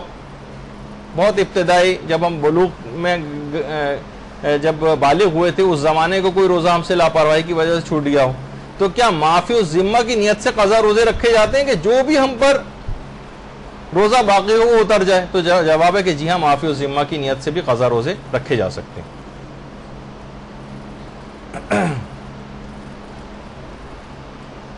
اچھا بہت سے بیمار حضرات، وہ ابھی تو بوڑھے افراد کا میں نے ایک مسئلہ بیان کیا تھا، معلوم ہے کہ روزہ ہمارے لیے نقصان دہ. جیسے دیکھیے حج کے سلسلے میں بہت سارے بوڑھے افراد جو یہاں سے بہت بوڑھے افراد حج پہ جاتے ہیں، ان کی حالت زار کو دیکھ کے پتہ چل رہا ہوتا ہے سب سے زیادہ بوڑھے افراد پاکستان کے ہوتے ہیں جن کا حج پہ جاتے ہیں انتقال ہو جاتا ہے. کئی سو افراد، بلکہ اکثر روڈوں پہ اور کناروں پہ ہم نے مرے ہوئے افراد پڑے ہوئے دیکھے ہیں، بوڑھے افراد، کیونکہ مکہ بہت اونچا نیچا ہے اور چڑھائی پہ چڑھ رہے ہوتے ہیں، بعض اوقات تو ہارٹ اٹیک وغیرہ ان کو ہوتا ہے، وہیں گر جاتے ہیں، مر جاتے ہیں. حکومت سعودی عرب نے باقاعدہ احتجاج تک کیا کہ اتنے بوڑھے افراد کو حج پہ نہ بھیجا جائے، ان کے لیے بھی پریشانی ہو جاتی. اور بہرحال یہ کہ پھر ان کی میت کو لانا اور ایک عجیب پریشانی کا شکار، تو ان کے لیے حرام ہوتا ہے حج پہ جانا، حرام. لیکن وہ کہتا ہے کہ نہیں بھائی میں تو، میری سعادت کی بات ہے کہ اگر میں مروں بھی تو کعبے اور مکے اور مدینے میں جا کر مر جاؤں. نہیں، وہ خودکشی ہو جائے گی، وہ ہلاکت ہو جائے گی. آپ پر حرام ہے حج کے لیے جانا، اپنی جان کو بچائیں اور یہیں پر رہیں. تو بہرحال لیکن لوگ افراط و تفرید کا سلسلے میں شکار ہو جاتے ہیں. تو اگر کسی شخص کو معلوم ہے کہ روزہ میرے لیے نقصان دہ، پھر بھی وہ روزہ رکھ لے، تو کیا وہ روزہ شمار ہو جائے گا؟ جیسے ہم نے بوڑھا کے لیے باعث مشقت تھا اور اس نے پھر بھی رکھ لیا تھا، جبکہ اس کو سہولت تھی تو ہاں تو آپ نے سنا تھا کہ وہاں تو کہا کہ ہاں اس کا روزہ صحیح شمار ہو جائے گا. لیکن وہ افراد جس کو معلوم ہے کہ میرے لیے روزہ نقصان دہ ہے پھر بھی وہ روزہ رکھ لے تو وہ حرام بھی ہے اور بعد رمضان اس روزے کی قضا بھی کرنا پڑے گی. اس نے اگر رکھ بھی لیا بہت اس نے کہا کہ نہیں چاہے کچھ بھی کیوں نہ ہو جائے میں ضرور روزہ رکھوں گی اور اس کو بہت شدید تکلیف سارے عقلاء منع کر رہے ہیں ڈاکٹر حضرات منع کر رہے ہیں اسے خود بھی یقین ہے کہ مجھے بہت نقصان ہوگا تو اس کا روزہ نہ صرف شمار نہیں ہوگا بعد رمضان اس کی قضا بھی کرنا پڑے گی. اور ابھی یہ تو آپ نے خیر سن ہی لیا کہ حالت روزہ میں خون وغیرہ کا عطیہ دینا اگر یہ ضعف روزہ کا باعث بن رہا ہے روزے میں کمزوری کا باعث بن رہا ہے تو یہ عمل مکروہ. بہت سے افراد یہ پوچھتے ہیں کہ روزے کی حالت میں دانتوں کے ٹریٹمنٹ کروانے کے لیے کیا کسی ڈینٹسٹ کے پاس جانے کی اجازت ہے؟ تو جواب ہے کہ جی ہاں. بس جو بھی کوئی چیز اس طرح سے منہ میں وہ ڈال رہا ہے لکوڈ کی شکل میں یا کلی کرنے کی شکل میں وہ حلق کے اندر نہیں جانی چاہیے. حلق میں اگر چلی گئی تو پھر ظاہر ہے اس روزے کی قضا کرنا پڑے گی اور اس دن تمام چیزوں سے اپنے آپ کو بچانا بھی پڑے گا. تو بہرحال لیکن ٹریٹمنٹ کروانے کی اجازت دانت نکلوایا بھی جا سکتا ہے. بس وہ اپنے مکروہات وغیرہ میں سن لیا کہ جس سے منہ سے خون نکلے وہ پروسیجر کروانے وہ کرائیت ٹل سکتا ہو تو ٹال دیجیے اگر اس مکروہ سے بھی اپنے آپ کو بچانا ہے. لیکن بہت سی صورتحال میں ایسی صورت وہ ہو جاتی ہے کہ نہیں علاج ضروری ہو جاتا ہے. تو یہ نہ ہو کہ آپ کہیں کہ بھائی مجھے تو اب روزہ چھوڑ دینا چاہیے. نہیں ٹریٹمنٹ حالت روزہ میں بھی کروایا جا سکتا ہے. اچھا روزے میں اگر کوئی بھول کر کھا پی رہا ہو پہلے والا تو مسئلہ یہ تھا کہ اس نے ہم سے ہی کہا کہ پانی لا کے دو اور ہم لے جا کر دے رہے ہوں. اب یہ کہ وہ خود ہی بھول کر فریج میں دیکھا کہ بہت سے بچے جو ابھی بالغ ہوئے ہیں چھوٹی عمر کی بچیاں ہیں 10ویں سال کا پہلا دن آ چکا تھا ان کا اور اب رمضان کے روزے ان پر فرض ہو گئے وہ گئی بھول کر فریج سے نکال کر پی رہی ہیں تو فوراً ہمیں چیخنا چلانا ہمارے لیے واجب نہیں. ارے تمہارا روزہ ہے رک جاؤ نہیں یہ کہنا واجب نہیں. اگر وہ کھا پی رہا ہے تو اسے کھانے پینے دیں آپ. یعنی یہ نہیں کہ میں کہہ رہا ہوں کہ ایسا کریں اس عمل کو یعنی آپ کی کوئی ذمہ داری نہیں آپ سے قیامت میں نہیں پوچھا جائے گا اور وہ بھی کیونکہ بھول کے عالم میں لہٰذا وہ تو آپ نے سن ہی لیا کہ بھول کے عالم میں کوئی کھا پی لے تو گویا خدا ہی اس کو کھلا پلا رہا ہوتا خدا کھلا پلا رہا اور آپ لے جا کر روک رہے ہوں یہ مناسب نہیں. اچھا پھر اس کے بعد یہ بھی ایک مسئلہ پچھلی بار آ گیا تھا کہ روزے میں حالت روزہ میں جب آپ کھانا پکا رہی ہوں تو نمک وغیرہ آپ چکھ سکتی لیکن حلق سے کوئی چیز نیچے نہیں اترنی چاہیے. بہرحال احتیاط میرے اعتبار سے تو احتیاطی کریں تو زیادہ بہتر خود کیونکہ ویسے تو آپ خود اگر کھانا پکا رہی ہیں اور آپ کو پتا ہے کہ میں کیسے کھانا پکا رہی ہوں اکثر لوگ شکایت کرتے ہیں نا کسی ہوٹل میں گئے کہا کہ مینیجر کو بلاؤ یہ کھانا کتنا بکواس ہے مینیجر کو بلاؤ تو کہتے ہیں حضور وہ برابر والے ہوٹل میں کھانا کھانے گئے ہوں ان کو خود تو پتا ہے کیسا کھانا پکا ہوا ہے یہاں پر. تو کوشش یہ کریں خود اگر نہ چکھیں تو زیادہ بہتر لیکن نمک وغیرہ چکھنے کے لیے بہرحال اس کی اجازت ہے بس حلق سے کوئی چیز نیچے نہیں اترنی چاہیے. یہ ایک مسئلہ ہے. اچھا یہ بھی پچھلی دفعہ بات بیان ہوئی تھی کہ رمضان میں روزے سے بچنے کے لیے سفر کرنا تو آپ نے سنا تھا کہ جائز البتہ مکروہ. کچھ علماء کہتے ہیں کہ 23 رمضان سے پہلے سفر کرنا مکروہ ہے اور کچھ کہتے ہیں 24 رمضان سے پہلے. تو بہرحال الگ الگ کچھ تھوڑا سا 23 اور 24 کا ایک اختلاف ہے علماء میں. البتہ ہے کہ رمضان میں جان بوجھ کر بھی روزے سے بچنے کے لیے سفر کیا جا سکتا ہے البتہ یہ عمل مکروہ. اچھا اب یہ ایک مسئلہ ہوتا ہے کہ ویسے تو مستحب یہی کام ہے کہ سب سے پہلے آپ نماز پڑھیں اور اس کے بعد افطار کریں. یہ مستحب زیادہ ثواب آپ کو ملے گا کہ پہلے نماز ہو پھر افطار. لیکن امام نے فرمایا کہ اگر کچھ لوگ تمہارا انتظار کر رہے ہیں تو پھر افطار پہلے کر لو اور نماز بعد میں پڑھو.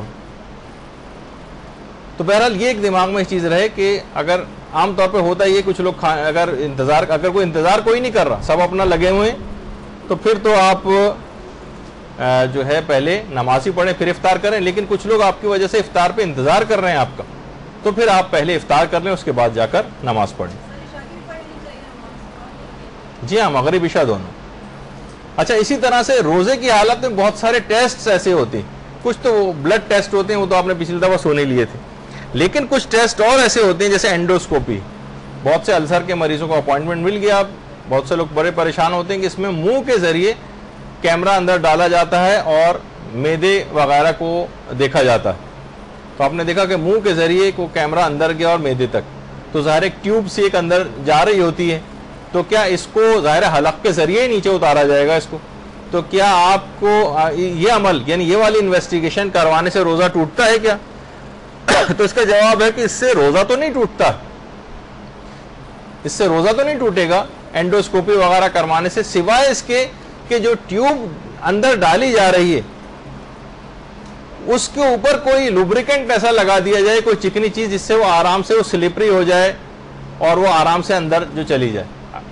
اور اگر ایسا کوئی چیز لگا رہے ہیں تو پھر تو روزہ بھی آپ کا کوئی لوبریکنٹ, کوئی لکوڈ ٹائپ کی چیز, جو آپ کو سمجھانے کے لیے میں کہہ رہا ہوں کہ اگر کوئی ایسی چیز لگائی جا رہی ہے تو پھر آپ کا روزہ جو ہے باطل ہو جائے گا اور بعد رمضان اس کی قضا کرنا پڑے گی. لیکن بہرحال اگر خشک حالت میں اگر ایسا ہو جائے تو خود اینڈوسکوپی سے بہرحال روزہ باطل نہیں ہوتا, وہ تو کیونکہ اس پہ وہ چیز لگائی گئی ایسی مایا اور اس سے جو ہے وہ باطل ہو رہا ہے, تو پھر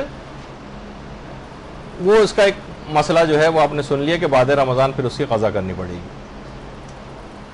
اچھا, بہت سارے افراد ایسے ہوتے ہیں کہ جو سگریٹ کے اتنے عادی ہوتے ہیں کہ وہ روزہ رکھ ہی نہیں سکتے, روزہ نہیں رکھ سکتے وہ. اچھا, وہ کہتے ہیں بھائی ہم کیا کریں, 50-60 سگریٹ, بلکہ صبح میں ایک تیلی جلاتے ہیں خالی سگریٹ سلگانے کے لیے, اور اس کے بعد پھر چین اسموکر ہوتے ہیں, پھر بس سونے سے پہلے ہی بس وہ منقطع ہوتا ہے وہ سلسلہ, ورنہ پھر سگریٹ سے سگریٹ جلاتے ہیں. تو اس وجہ سے بہت سارے افراد روزہ نہیں رکھتے. تو ان کے لیے یہ ہے کہ اگر ایک نکوٹین پیچ کے نام سے ایک چیز آتی, اگر وہ روزہ اس وجہ سے صرف کہ ان کو بہت زیادہ کریونگ ہو رہی ہے, اور جس طرح بہت ساری چیزوں کی ہوتی ہے, اس طرح سگریٹ کے حوالے سے جسم ٹوٹ رہا ہے ان کا, چڑچڑے ہوئے میں, تو نکوٹین پیچ اسکن کے اوپر لگا لیں. اگرچہ اس میں بھی سلو ریلیز ہوتی ہے, نکوٹین جذب ہو کے اندر جاتی ہے, لیکن کم سے کم وہ یعنی سگریٹ نہ پئیں, اس کی جگہ نکوٹین پیچ لگائیں تو کچھ ان کے سمٹمز کم ہو جاتے ہیں, اور اس کے بعد ان کو روزہ رکھنے کی سہولت مل سکتی ہے ان کو. یعنی ایک لحاظ سے ایسا نہ ہو کہ بہت سی چیزیں کی جا سکتی ہیں اور پھر بھی وہ روزہ چھوڑ رہے ہیں, ان کو روزہ بچانے کا ایک طریقہ. بہرحال اگر یہ ممکن ہو ان کے لیے کرنا تو ایسا بھی کیا جا سکتا ہے. تو بہرحال ایک مسئلہ یہ ہوا. پھر ایک مسئلہ یہ ہے کہ اگر مسافر, اس کو اگر کوئی سفر میں کوئی تکلیف نہ ہو اور بالکل آرام دہ سفر ہو, جہاز میں بھی لیٹ کر جا رہا ہے, اس نے بڑے آرام سے بزنس کلاس کے اندر سوتا ہوا جا رہا ہے, بس آنکھ کھلے گی اس کے بعد اپنی جگہ پہنچ جائے گا, تو کیا اس کے لیے بھی روزہ قصر ہو جاتا ہے کیا, جو اسے اتنی سہولیات کے ساتھ جو سفر کر رہا ہو؟ جیسے کہ ہمارے بہت سارے غیر شیعہ اسلامی فرقوں میں آرام دہ سفر میں اختیار وہ لوگ دے دیتے ہیں کہ چاہو تو روزہ رکھو, چاہو نہ رکھو. لیکن بہرحال ہماری فقہ میں یہ ہے کہ چاہے کتنا ہی آرام دہ سفر کیوں نہ ہو, اس کا روزہ قصر ہو جائے گا. حالت سفر میں روزہ رکھنے کی اجازت نہیں ہے, چاہے سفر کتنا ہی آرام دہ کیوں نہ ہو. پھر ایک مسئلہ, اگر کوئی کافر مسلمان ہو جائے تو کیا اس کے پچھلے نماز اور روزے, ان کے پچھلے نماز اور روزوں کا کیا ہوگا؟ تو کافر کے تمام پچھلے نماز اور روزے سب معاف ہو جاتے ہیں. البتہ صرف یہ عبادات والی چیزیں وہ معاف ہوتی ہیں, لیکن کافر نے قرضے لے رکھے ہیں, قرضے معاف نہیں ہوں گے. کافر کے اوپر جتنے مالی واجبات ہیں, مثلا حج واجب ہو گیا تھا, لیکن کفر کی وجہ سے وہ حج کرتا بھی تو غلط ہو جاتا, لیکن مستطیع ہو گیا تھا, تو اس پر حج واجب رہے گا, چاہے اب اس کے پاس پیسے نہیں بھی رہے ہوں, لیکن حج اس کے اوپر ہو گیا تھا واجب. ابھی بہرحال اس کو جانا پڑے گا. خمس جو اس نے نہیں دیا ہے, خمس اس کو دینا پڑے گا ان تمام اموال پر.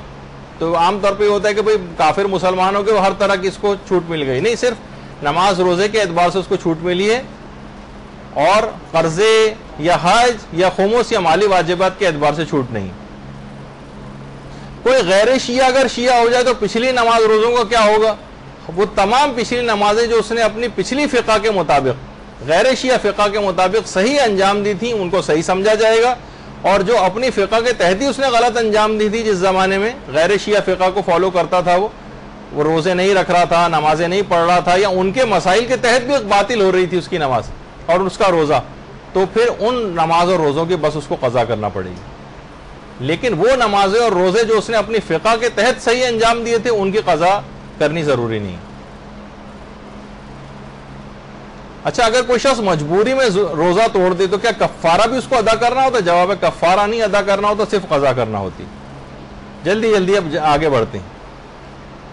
روزے کے کفارے کا تعمیر مسجد میں دیے جا سکتے ہیں۔ اکثر افراد پیچھے چھڑانے کے لیے مسجد کے چندے باکس کے اندر مثلا ڈال دیتے ہیں روزوں کے کفارے، تو یہ بات یاد رکھ لیں، یہ مستحقین کا حق ہے، یہ مسجد کی تعمیر یا کسی مدرسے کی تعمیر یا کسی اور جگہ یہ نہیں دیے جا سکتے۔ ایک مسئلہ اور یہ ہے کہ اگر نماز عشاء کوئی پڑھنا بھول جائے تو روزے کے لحاظ سے ایک مستحب حکم ہے، وہ یہ کہ اگر کوئی شخص کسی وجہ سے نماز عشاء پڑھنی کسی دن بھول جائے تو اس کے لیے ایک مستحب حکم یہ ہے کہ وہ اگلے دن روزہ رکھے، اگلے دن روزہ رکھے اگر ثواب اس کو لینا ہے۔ پھر ایک مسئلہ یہ بھی ہے کہ بہت سے لوگ نیتوں میں گڑبڑ کرتے ہیں، 11ویں روزے کی نیت کر لی جبکہ مثلا 12واں روزہ تھا، 13ویں روزے کی نیت کر لی مثلا 14واں روزہ تھا، تو نمبر میں اگر کوئی گڑبڑ ہو جائے اس سے روزے پر کوئی فرق نہیں پڑتا، چاہے کوئی سی بھی آپ کر لیں نیت نمبر عدد کے اعتبار سے، تو اس میں کوئی مسئلہ نہیں۔ اگر شدید پیاس لگی ہوئی تو ایک گھونٹ پی کر صرف اگر جان بچائی جا سکتی ہے تو صرف ایک گھونٹ ہی پینا، اور اس کے بعد پھر پورے دن امساک کرنا ہے، بعد رمضان اسی قضا بھی کرنا پڑے گی۔ شدید پیاس لگ رہی ہو تو روزہ اگر اس طرح سے ہم اس کو توڑ دیں اور گھٹا گھٹ اس کے بعد پانی پیتے چلے جائیں، اس کی اجازت نہیں، صرف اجازت ہے کہ جس پہ جان بچ سکے۔ اچھا اب بہت ساری خواتین کا جو پچھلے لیکچرز ہوئے ہیں اور بہت سے جگہوں پر اس کی سہولت خواتین کو ملنے بھی لگی ہے، کچھ مساجد کے اندر اور بھی بہت سارے افراد لیکچرز کو سنتے ہیں تو ان کے لیے بھی ایک سہولت ہو جائے، اور وہ ہے اعتکاف کے کچھ مسئلے۔ جو ٹائم تھوڑا سا ہمارے پاس بچ رہا ہے اس میں چند مسئلے اعتکاف کے، کہ عورتوں کے لیے بھی اعتکاف کرنا ویسے ہی مستحب ہے جیسے مردوں کے لیے۔ سہولیات بہت ساری مساجد میں نہیں ہے، وہ ایک الگ مسئلہ ہے، لیکن بہرحال عورتوں کے لیے بھی یہی حکم۔ تو دیکھیے جو اعتکاف کا مسئلہ تو ابھی آگے چل کر اس کے مسائل آئیں گے، لیکن اعتکاف میں باقاعدہ قرآن کی بہت سی ساری آیات ہیں جن سے اعتکاف کا مسئلہ جو ہے وہ پتہ چلتا ہے کہ حضرت ابراہیم و اسماعیل کو جو حکم دیا گیا تھا کہ میرے گھر کو پاک کرو، ان طہر بیتی للطائفین والعاکفین والرکع السجود، کہ ابراہیم و اسماعیل میرے گھر کو طواف کرنے والوں کے لیے، والعاکفین اور اعتکاف کرنے والوں کے لیے، اور رکوع اور سجدہ کرنے والوں کے لیے پاک کرو۔ تو یہاں پر جب بھی علماء نے اس آیت سے استنباط کرتے ایک مسئلہ بھی نکالا ہے، اور دلائل بھی ہیں خیر اس کے، کہ مکے میں سب سے زیادہ ثواب طواف کا ہے، جو قرآن میں پروردگار نے طواف کرنے والوں کو مقدم کیا۔ والعاکفین نمبر 2 جو ثواب ہے مکے میں وہ اعتکاف کرنے والوں کے لیے، اور اس کے بعد پھر نمازوں کا ثواب۔ جب بھی کہا جاتا ہے کہ مسجد نبوی میں نمازوں کا ثواب زیادہ ہے اور خانہ کعبہ اور مکے میں جو ہے وہ تمام عبادتوں سے زیادہ طواف کرنے کا ثواب ہے۔ تو بہرحال مکے میں اعتکاف کا ثواب بہت زیادہ ہے۔ ہمارے برادران اہل سنت تو کہ اکثر علماء تو اس کو واجب سمجھتے ہیں اور فرماتے ہیں کہ ہر محلے کی کوئی مسجد ایسی نہیں ہونی چاہیے، ہر محلے کی ذمہ داری ہے کوئی مسجد ایسی نہیں ہونی چاہیے جو اعتکاف سے خالی ہو، ورنہ پورا محلہ گناہگار ہو جائے گا ان کے نزدیک۔ اور زاد المعاد میں علامہ مجلسی نے جو ہمارے ہاں سند معتبر کے ساتھ جو روایت ثابت کہ پیغمبر اسلام رمضان کے آخری 10 دن، درود بھیجیے محمد علیہ وسلم،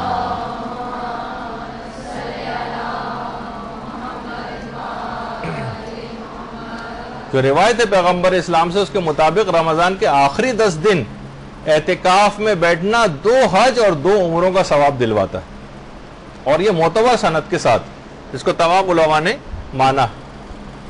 اور یہ بھی کہا جاتا ہے کہ صحن مسجد میں، مسجد نبوی کا جو صحن تھا اس میں پیغمبر اسلام کے لیے اونٹنی کے بالوں سے بنا ہوا ایک خیمہ، اونٹنی کے بالوں سے بنا ہوا ایک خیمہ لگایا جاتا تھا، اور پیغمبر وہاں اس میں رہ کر اعتکاف کرتے تھے۔ کوئی مسئلہ ہو رہا ہے آپ لوگوں کے ساتھ؟ بات چیت کی آواز آ رہی ہے کافی، ذرا توجہ کے ساتھ سن لیجئے کہ پیغمبر اسلام ہر سال اعتکاف کرتے تھے، صرف 2 ہجری کا سن ایک ایسا سن تھا کہ جس میں پیغمبر نے اعتکاف نہیں کیا، کہ جب جنگ بدر کے لیے پیغمبر کو میدان جہاد جانا پڑ گیا. اور پھر اگلا سال جب آیا 3 ہجری کا رمضان تو پیغمبر نے 2 اعتکاف کیے اس میں. ایک پچھلے سال کی قضا کی نیت سے کیا اور دوسرا جو اسی سال رواں کا ہی جو اعتکاف تھا پیغمبر نے وہ کیا. دیکھیے اس کا فلسفہ بھی ہے کہ ہر انسان کو آپ نے دیکھا ہے کہ انسان مشینیں جو ہیں ان کو بھی اوور ہالنگ کی ضرورت پیش آتی. اگر انسان بس گاڑی خریدے اور چلاتا رہے، نہ تیل چیک کرے، نہ پانی چیک کرے، نہ اس کی کوئی سروس کرائے، نہ ٹیوننگ کرائے، تو بہت سی چیز میں 100-200 روپے اگر چیزوں کے اندر لگاتا جائے وہ تو بہت بڑے خرچے سے بھی انسان اپنے آپ کو بچا لیتا ہے. لیکن جب پورا انجن بیٹھ جاتا ہے بعض اوقات پھر وہ اس کو افسوس ہوتا ہے کہ میں نے اس کی خیال کیوں نہیں رکھا. تو جس طریقے سے انسان جو سالانہ میڈیکل چیک اپ ہوتا ہے اس میں بھی اپنا تاکہ کوئی بیماری ابتدائی میں پتہ چل جائے اور اس کا علاج ہو سکے. اسی طرح ہماری روح بھی ہے کہ بعض اوقات وہ لوگوں کے ساتھ رہتے رہتے ہر قسم کے لوگوں سے آپ کا اور ہمارا واسطہ پڑتا ہے. فاسق و فاجر اور بد کا ہر شخص اپنے اثرات ہم تک پہنچاتا ہے. آپ دیکھتی ہیں نا کہ جس طریقے سے کوئی سڑی ہوئی مچھلی اگر کسی کمرے کے اندر رکھی ہو اور آپ لاکھ اسپرے بھی وہاں پر کر دیں تو اب بھی وہ سڑی ہوئی مچھلی جو ہے وہ غالب آ جاتی ہے بعض اوقات، اور وہ عطر اور پرفیوم کی خوشبو کے اوپر بھی. تو تمام برے افراد بھی اپنے اثرات ہم تک پہنچا رہے ہوتے ہیں. تو ہماری روح کی اوور ہالنگ اور ٹیوننگ کے لیے ضروری ہے کہ ہمیں عام لوگوں سے کاٹا جائے اور اس کے بعد ہم خاص مسجد کے اندر جو ہے اعتکاف کو قرار دیا گیا تاکہ سالانہ طور پر اگر انسان اعتکاف کرے، ویسے صرف رمضان سے مخصوص نہیں، عام دنوں میں بھی اعتکاف ہو سکتا ہے. تو بہرحال اس لحاظ سے ایک اپنی روح کی بالیدگی کے لیے ضروری ہوتا ہے. پھر ایک سوال اس میں یہ ہوتا ہے کہ اعتکاف کن دنوں میں کرنا صحیح ہوتا ہے.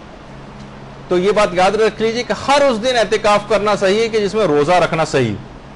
مثلا مسافر اگر روزہ نہیں رکھ سکتا تو اعتکاف بھی نہیں کر سکتا، حائضہ اگر روزہ نہیں رکھ سکتی تو اعتکاف بھی نہیں کر سکتی.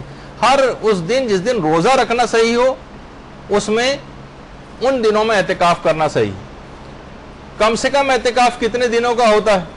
ہماری فقہ میں کم سے کم اعتکاف 3 دنوں کا ہوتا ہے. البتہ برادران اہل سنت میں 1 دن کا اعتکاف بھی ثواب رکھتا ہے، لیکن ہمارے 1 دن کا اعتکاف 1 دن کا نہیں 3 روز ہی کا کم سے کم 3 دن کا جو ہے وہ اعتکاف ہونا چاہیے.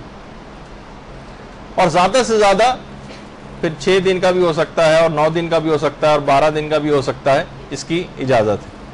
اچھا، اعتکاف میں کچھ چیزیں جو ہیں حرام بھی، وہ بھی دماغ میں رہے. اعتکاف میں ایک تو خرید و فروخت کرنی حرام ہوتی.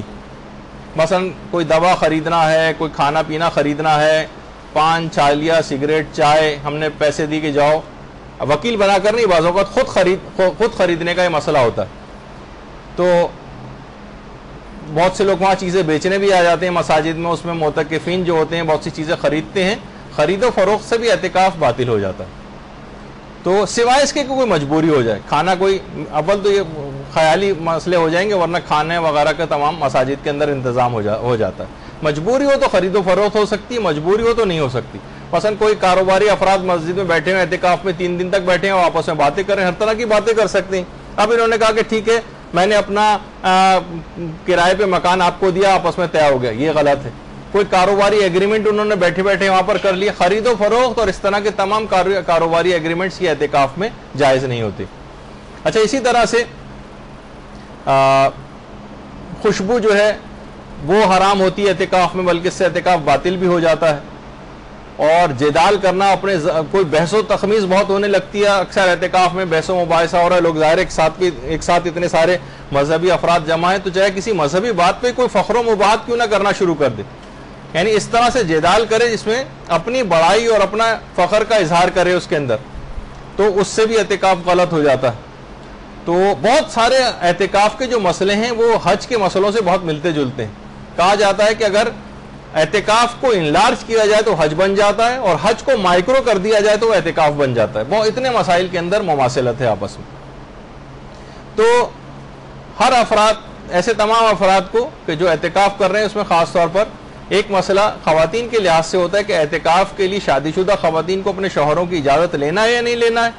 تو امام خمینی اور آقا سیستانی کے فتوے میں اگر شوہر کا کوئی حق ضائع نہیں ہو رہا ہے، مثلا شوہر ملک سے باہر گیا ہوا ہے، شوہر مثلا جیل میں ہے، شوہر کوئی اور ایسی پریشانی ہے کہ جس سے شوہر کا کوئی حق ضائع نہیں ہوتا ہے، تو پھر اس کو اجازت لینے کی ضرورت نہیں.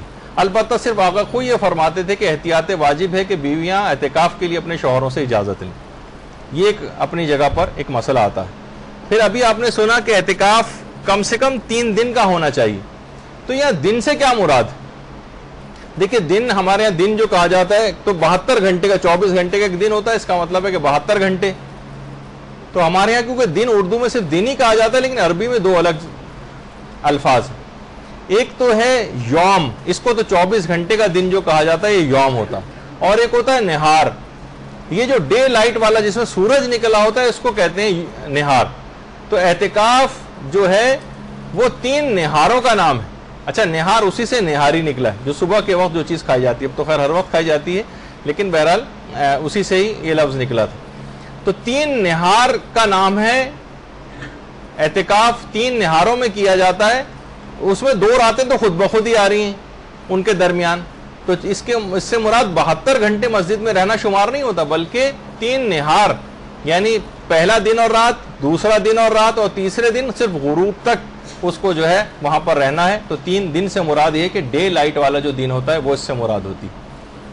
اعتکاف میں ہمارے لیے جائز ہے کہ ہم 3 دن کر سکتے ہیں. 3 دن تو کرنا ہے, چوتھے دن بھی کر سکتے ہیں, لیکن اگر ہم نے 5ویں دن کر لیا تو 6ٹھے دن اعتکاف کرنا واجب ہو جاتا ہے. 6ٹھے دن. تو بہرحال یہ ایک دماغ میں رہے. اس کے کچھ اور مسئلے بھی ہیں لیکن آج اتنا وقت کیونکہ نہیں. اچھا اعتکاف جیسے میں نے کہا کہ 5 روز اگر آپ نے کر لیا تو 6ٹھے دن واجب ہو جائے گا, لیکن اعتکاف 3 دن کے بعد چوتھے دن کیا تو ہم اعتکاف توڑ کے گھر آ سکتے ہیں. لیکن اگر 5واں دن ہم نے مکمل کر لیا تو اب 6ٹھے دن واجب ہو جائے گا کہ لازمی اعتکاف میں بیٹھے, واجب ہو جائے گا. اچھا اعتکاف کہاں کہاں پر صحیح؟ تو یہ بات یاد رکھ لیجئے کہ زیادہ تر علماء کا نظریہ یہ ہے کہ اعتکاف ان 4 مساجد ہی میں صحیح ہے کہ جہاں پر پیغمبر اسلام یا امام کے ہاتھ میں جب ظاہری حکومت آئی تھی تو جہاں پر انہوں نے نماز جماعت قائم کی تھی وہیں پر اعتکاف صحیح. اور وہ 4 ایسی جگہیں, 4 ایسی مسجدیں کہ جہاں پر پیغمبر اور امام کے ہاتھ میں حکومت آئی اور انہوں نے نماز جماعت قائم کروائی, انہی جگہوں پہ اعتکاف صحیح. ان میں ایک تو مسجد الحرام ہے, مسجد الحرام یہاں پر اعتکاف صحیح. دوسری ہے مسجد نبوی, یہاں پر اعتکاف صحیح ہے. تیسری مسجد کوفہ, یہاں اعتکاف صحیح ہے. اور چوتھی ہے مسجد بصرہ, یہاں پر بھی اعتکاف صحیح. امام خمینی فرماتے تھے احتیاط واجب ہے کہ ان 4 مساجد کے علاوہ کسی اور مسجد میں اعتکاف صحیح نہیں, چاہے وہ جامع مسجد ہی کیوں نہ ہو. امام خمینی کا نظریہ, امام خمینی کی تقلید میں جو سوائے اس کے کہ وہ رجا کی نیت سے جامع مسجد میں اعتکاف کر سکتے ہیں, لیکن یہی صرف 4 مسجدیں, خانہ کعبہ, مسجد الحرام, مسجد نبوی, مسجد کوفہ اور مسجد بصرہ, ان کے علاوہ امام خمینی کے فتوے میں کسی جگہ اعتکاف صحیح نہیں. صرف رجا کی نیت سے اعتکاف کر سکتا ہے امید ثواب میں, ورنہ ثواب مستحب والی نیت بھی نہیں کر سکتا. تو باقی بھی جو علماء ہیں وہ کہتے ہیں کہ یہ تو بیسٹ جگہ ہیں اعتکاف کے لیے, لیکن جامع مسجد میں بھی اعتکاف صحیح, جامع مسجد میں. اچھا جامع مسجد کی ایک تو تعریف میں لوگوں کو غلط فہمی, کہا جاتا ہے کہ جامع مسجد اس مسجد کو کہتے ہیں جہاں جمعہ ہوتا ہو. یہ تعریف غلط. ہر جہاں وہ مسجد کے جہاں پر جمعہ ہوتا ہے وہ تو جامع مسجد ہوتی ہی ہے, لیکن جامع مسجد کی تعریف یہ ہے کہ وہ مسجد کے جہاں پر مختلف علاقوں سے, مختلف محلوں سے, دور دراز سے بھی لوگ آ کر نمازیں پڑھتے ہیں, وہ جامع مسجد. کیونکہ اگر آپ کہیں کہ جہاں پر جمعہ ہوتا ہے فقط وہیں پر ہی اعتکاف ہو سکتا ہے تو یہ بات یوں غلط ہو جائے گی کہ بہت سی کراچی کی مسجدیں ایسی ہیں کہ جہاں پر بعض حالات میں جمعے سے بھی زیادہ رش ہو جاتا ہے, جہاں پر جمعہ ہوتا ہے ان سے بھی زیادہ, لیکن وہاں جمعہ ہوتا نہیں. جیسے محفل شاہ خراسان, محفل شاہ خراسان میں جمعہ نہیں ہوتا, لیکن اتنے دور دراز آفیسز میں کام کرنے والے, ادھر ادھر گزرنے والے افراد جو ہیں دور دراز سے آ کر وہاں نمازیں پڑھتے ہیں, لہٰذا وہاں پر اعتکاف کرنا صحیح. رضویہ کی مسجد, وہاں پر بھی اعتکاف کرنا صحیح ہو سکتا ہے کیونکہ دور دراز سے گزرنے والے بھی لوگ وہاں پہ آ کے نماز پڑھتے ہیں. باب العلم کی مسجد چاہے جمعہ نہیں ہوتا لیکن وہاں پر بھی اعتکاف صحیح. ہاں گلی محلوں کے اندر, بازار کے اندر جو چھوٹی چھوٹی مسجدیں بنی ہوتی ہیں جہاں صرف دکاندار آ کے نماز پڑھ رہے ہیں, گلی محلے میں صرف محلے والے آ کر نماز پڑھ رہے ہیں, وہاں پر اعتکاف کرنا صحیح نہیں. تو بہرحال یہ ایک چیز ایسی ہے کہ یہ بات بیان کرنی ضروری ہے کہ اس میں بہت سی غلط فہمیاں پیدا ہو جاتی ہیں. انچولی کی مسجد اگر ہے تو اس میں دیکھا جائے گا کہ اتنی بڑی تعداد میں عام طور پر یہاں مختلف علاقوں اور محلوں سے لوگ آ کر نماز پڑھتے ہیں, تو چاہے یہاں پر جمعہ نہیں بھی ہوتا تب بھی یہاں پر اعتکاف صحیح ہو سکتا ہے, اگر اتنی تعداد میں, کثیر تعداد میں لوگ مختلف علاقوں سے آ کر یہاں نماز پڑھتے ہیں. تو جمعہ جہاں پر ہوتا ہے وہ تو ہوتی ہی جامع مسجد, لیکن اس کے علاوہ بھی بہت ساری مسجدیں جامع ہو سکتی ہیں کہ جہاں پر اعتکاف کرنا صحیح ہے, لیکن لوگ عام طور پر اس کا جو ہے وہ ان کے دماغ میں اس کی ڈیفینیشن ذرا غلط ہوتی. اچھا, 3 دن آپ کو مسلسل رہنا ہوتا ہے اعتکاف میں, اور مسجد سے باہر نہیں جا سکتے, حتیٰ کہ مسجد سے متصل جو امام بارگاہ ہیں اس میں بھی نہیں جا سکتے, اس میں بھی نہیں جا سکتے. اچھا, اگر کوئی شخص بھول کر مسجد سے باہر آ جائے, بھول کر, تو آقا سیستانی اور آقا خوئی کے فتوے میں اس کا اعتکاف باطل ہو جاتا ہے. بھول کر بھی اگر باہر آیا مسجد سے, اعتکاف باطل ہو گیا. امام خمینی فرماتے تھے کہ اگر زیادہ مدت تک باہر اگر یہ رہا تو اعتکاف باطل ہوتا ہے, لیکن تھوڑی سی بس گیا اور پھر فوراً یاد آ گیا اور واپس آ گیا تو اعتکاف صحیح. لیکن آقا سیستانی اور آقا خوئی کے فتوے میں بھول کر بھی مسجد سے باہر چلا جائے تو اعتکاف غلط ہو جاتا ہے. اچھا, کب مسجد سے باہر جانے کی اجازت ہے؟ تو یا تو کوئی عقلی ضرورت ہو تو مسجد سے باہر جا سکتے ہیں, یا کوئی شرعی ضرورت ہو تو مسجد سے باہر جا سکتے ہیں, یا کوئی عرفی ضرورت ہو تو بھی مسجد سے باہر جا سکتے ہیں. عقلی ضرورت کیا ہے؟ مثلا رفع حاجت کے لیے مسجد سے باہر جانا ہی جانا ہے, وہاں جا سکتے ہیں, اس میں باتھ روم جا سکتے ہیں. شرعی ضرورت ہے. اچھا, شرعی ضرورت میں بھی ایک بات اور بیان کر دی جائے کہ عقلی, شرعی اور عرفی ضروریات کے لیے جانے کی اجازت ہے. اچھا, اس میں وضو اور غسل آ جاتا ہے, بلکہ پہلے وضو کا مسئلہ بیان کر دیا جائے. اگر وضو مسجد کے اندر ہی کرنا ممکن ہے تو وضو کے لیے بھی باہر مسجد سے نہیں جا سکتے, اگر وضو کرنا مسجد ہی میں ممکن ہے. لیکن یہ اچھا, وضو کچھ نہیں, 3 چولہوں کے اندر وضو ہو جاتا ہے, مسجد کے اندر بھی ہو سکتا ہے. بہت سی جو جہاں مسائل کو سمجھا جاتا ہے وہاں مسجد کے اندر ہی ٹنکی وغیرہ لگا کے, پائپ لگا کے, کیاری وغیرہ کے اندر پانی نکالنے کا ایک انتظام ہوتا ہے تاکہ لوگ وضو مسجد ہی کے اندر کر لیں, کیونکہ اکثر کراچی کی مساجد کے جو وضو خانے ہیں وہ مسجد کی حدود سے باہر ہیں, تو لہٰذا وہ وضو کے لیے بھی باہر جانے کی اجازت نہیں ملتی. تو آپ کیونکہ اگر آپ اعتکاف نہیں بھی کریں لیکن گھروں کے جو مرد حضرات ہیں یہ اعتکافوں میں جاتے ہیں تو آپ اکثر ان کو صحیح مسئلہ بتا سکتی ہیں. عام طور پر جس جگہ بھی اعتکاف ہونے جا رہا ہو وہاں پر ایک رات پہلے سارے اعتکاف کے مسئلے بیان کرنے چاہیے, ورنہ کیا ہوتا ہے کہ جب مسائل بیان کرنے والے وہاں بیچ کے دنوں میں اعتکاف کے مسائل بیان کرتے ہیں تو اکثر کا 99.99 افراد کا اعتکاف باطل ہو چکا ہوتا ہے. تو کہتے ہیں ہمیں پہلے سے بتایا نہیں, ہمارا تو پورا دن ضائع ہو گیا, یہ والا اعتکاف باطل, اب نئے سرے سے نیا اعتکاف شروع کرو. جو پورا مسجد کا انتظام تھا وہ بالا ہو جاتا ہے صرف ایک انتظامی غلطی کی وجہ سے. اگر ایک رات پہلے ہی اعتکاف شروع ہونے سے پہلے سارے مسئلے بتا بھی دیکھیے گا کہ کتنے مسئلے اس کے اندر آتے ہیں جن سے اعتکاف باطل ہوتا ہے. تو وضو کا انتظام اگر مسجد ہی میں ممکن ہے تو تو وضو مسجد ہی کے اندر کریں. لیکن مسجد میں لوگوں نے کیچڑ مچائی ہوئی ہے اور پانی اچھال رہے ہیں اور جو جس طریقے سے ہو رہا ہے کلیاں کر رہے ہیں اور ناک سے نک رہے ہیں اور بہت ساری اس طرح کی جو حرکتیں جو بہت سارے افراد وہاں پر کر رہے ہوتے ہیں اور لوگ اس کو مسجد کی توہین شمار کریں تو پھر مسجد سے باہر جانے کی اجازت مل جاتی. اچھا, غسل کے لیے اگر بہت سے افراد پہ غسل واجب ہو سکتا ہے, مسجد میں خواتین ہیں اور مخصوص ایام جو ہے وہ آ گئے, اب جو ہے اب تو خیر وہ ہو گئے تو اعتکاف ہی باطل ہو جائے گا, تو پھر فوراً نکلیں اور گھر جائیں. لیکن مرد حضرات کے اعتبار سے غسل واجب ہو سکتا ہے. تو امام خمینی فرماتے تھے کہ وہ غسل جو مسجد کے اندر ہو سکتے ہوں, نہیں بلکہ وہ کہتے تھے غسل کے لیے مسجد سے باہر جانے کی اجازت ہے. امام خمینی کے فتوے میں غسل کے لیے مسجد سے باہر جانے کی اجازت ہے. البتہ آقا سیستانی اور آقا خوئی فرماتے ہیں کہ اگر وہ غسل جو مسجدی میں ممکن ہو ان کے لیے باہر نہیں جا سکتے. لیکن بہرحال علماء جو ہمارے خاص طور پر کراچی میں مقامی علماء ہیں وہ یہ فرماتے ہیں کہ اس کو لوگ توہین مسجد شمار کریں گے, لہٰذا یہاں غسل کے لیے بھی مسجد سے باہر جانے کی اجازت مل جائے گی. وضو کے لیے کہاں جائیں تو وہ تو آپ نے سن ہی لیا ابھی کہ وضو کے لیے مسجد سے اگر مسجد ہی میں ممکن ہے تو مسجد کے اندر کریں. مسجد میں اگر توہین لوگ شمار کر رہے ہیں پانی وانی گرانے کی اور یہ سب حرکتیں کی جو اس سے پہلے میں نے بتائی اس کی وجہ سے مسجد کی توہین شمار ہو رہی ہے تو پھر مسجد سے باہر جا سکتے ہیں.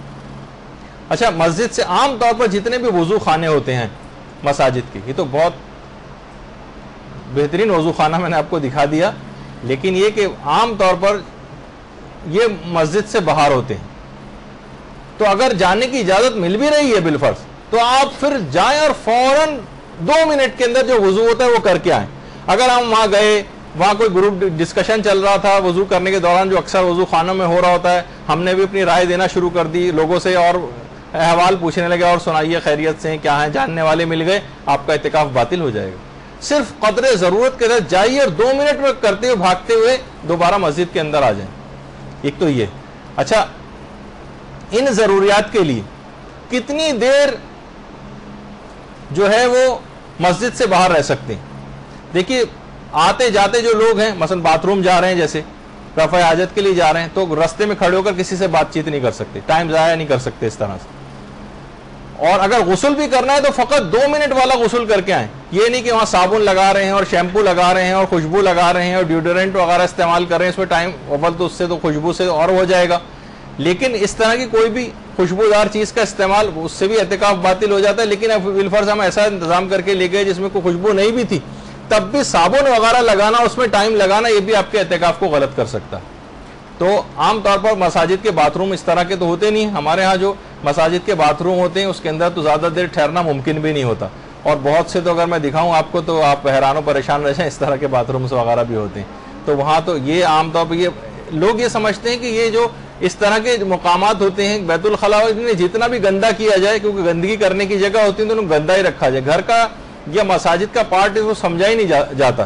تو بہرحال یہ تمام ایسی چیزیں ہیں کہ جو قابل توجہ ہیں، اس پہ بھی توجہ رکھنی چاہیے کہ مسجد رفع حاجت کی جو جگہ ہے اس کو بھی جو صفائی ستھرائی کا خیال ہونا چاہیے۔ خیر، تو ابھی آپ نے سنا تھا کہ شرعی ضرورت کے تحت مسجد، شرعی ضرورت میں وضو غسل آ جاتا ہے، عرفی ضرورت میں پیشاب و پخانہ وغیرہ رفع حاجت آ جاتی ہے۔ عرفی ضرورت کے تحت بھی جا سکتے ہیں، مثلا مسجد میں مسجد سے باہر جا رہے ہیں کوئی گواہی دینے کے لیے، اب کوئی شخص پھنسا ہوا ہے، ہمیں کورٹ جانا ہے، گواہی دینی ہے اس کی، یا مثلا تشییع جنازہ ہے، اس میں بھی اکثر علماء نے اس کو عرفی ضرورت قرار دیا ہے، یا کسی شخص کا باپ بالکل مرنے والا ہے، اس کی عیادت کے لیے مثلا جانا ہے، کوئی ایسا قریبی رشتہ دار، تو اس کی عیادت کے لیے جا سکتے ہیں۔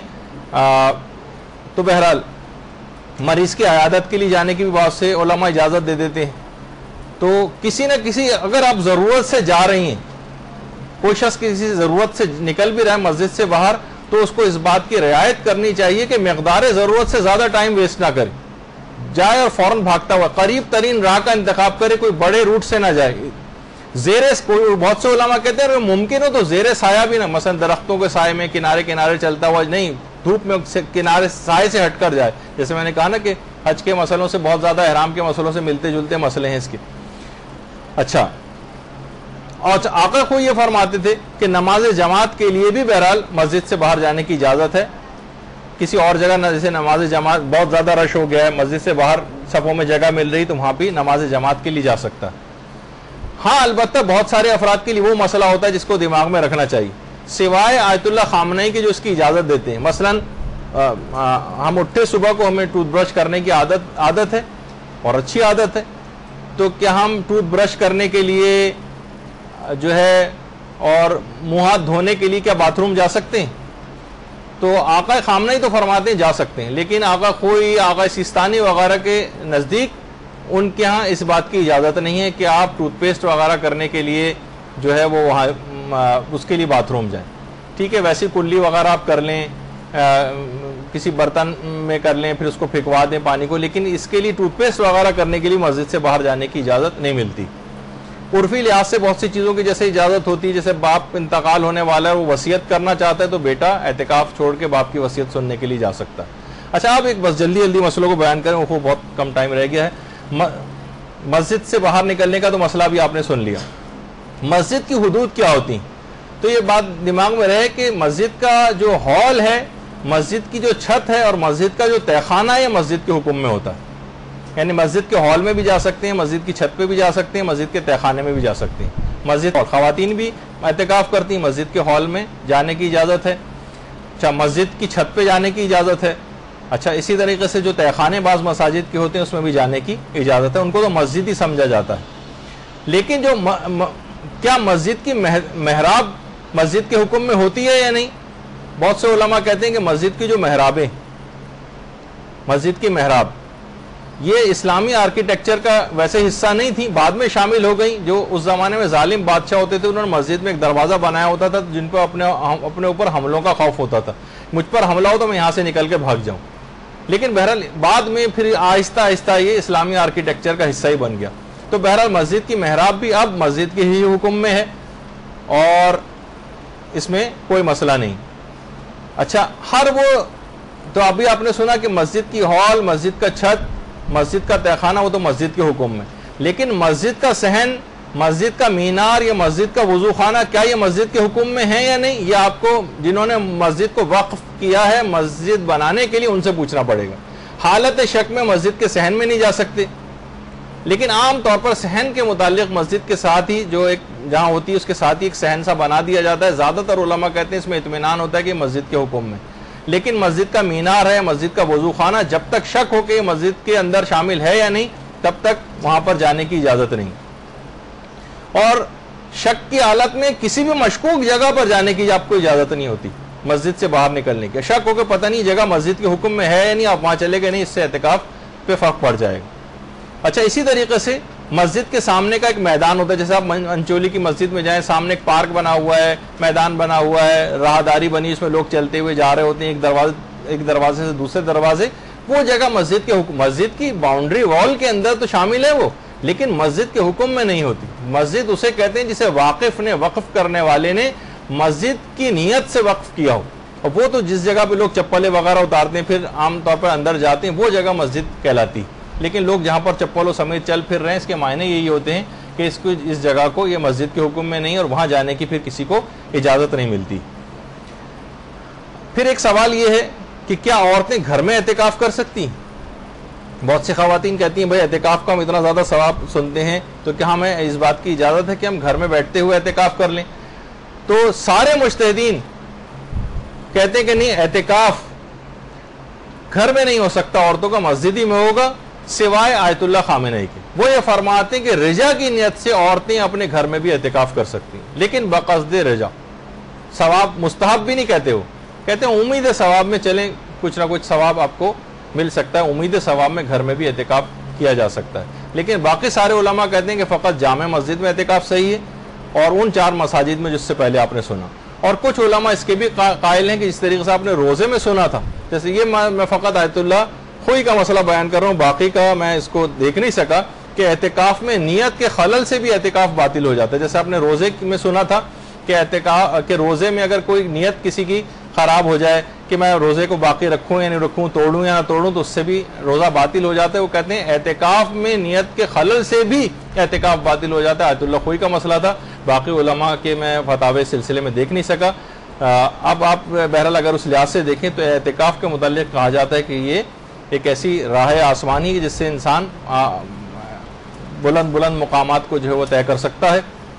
اعتکاف کی بڑی اہمیت مختلف ایران وغیرہ کے اندر اور ہمارے ہاں بھی اب کافی ہونے لگی ہے انقلاب کے بعد، ورنہ یہاں پر مساجد میں اعتکاف ہوتا بھی نہیں تھا۔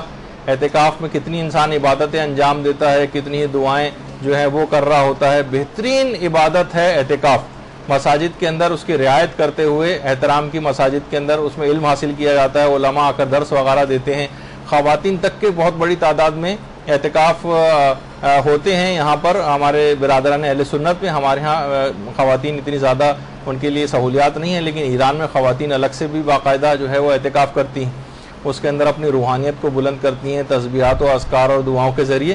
تو بہرحال یہ تمام چیزیں ایسی ہیں کہ اگر کبھی موقع ملے تو اس نعمت کو بھی حاصل کرنے کی کوشش کریں۔ تو بہت ساری باتیں اور سوالات بھی آپ لوگوں کے آگے کا آج گفتگو یہاں پر ہم روک رہے ہیں۔ انشاءاللہ اب چوتھی نشست جو اس کے بعد ہوگی شب قدر کی گفتگو کے بعد، اس میں ہم باقی ماندہ رمضان کے احکام اور بیان کریں گے۔ وصلی اللہ علی محمد وآلہ الطیبین الطاہرین۔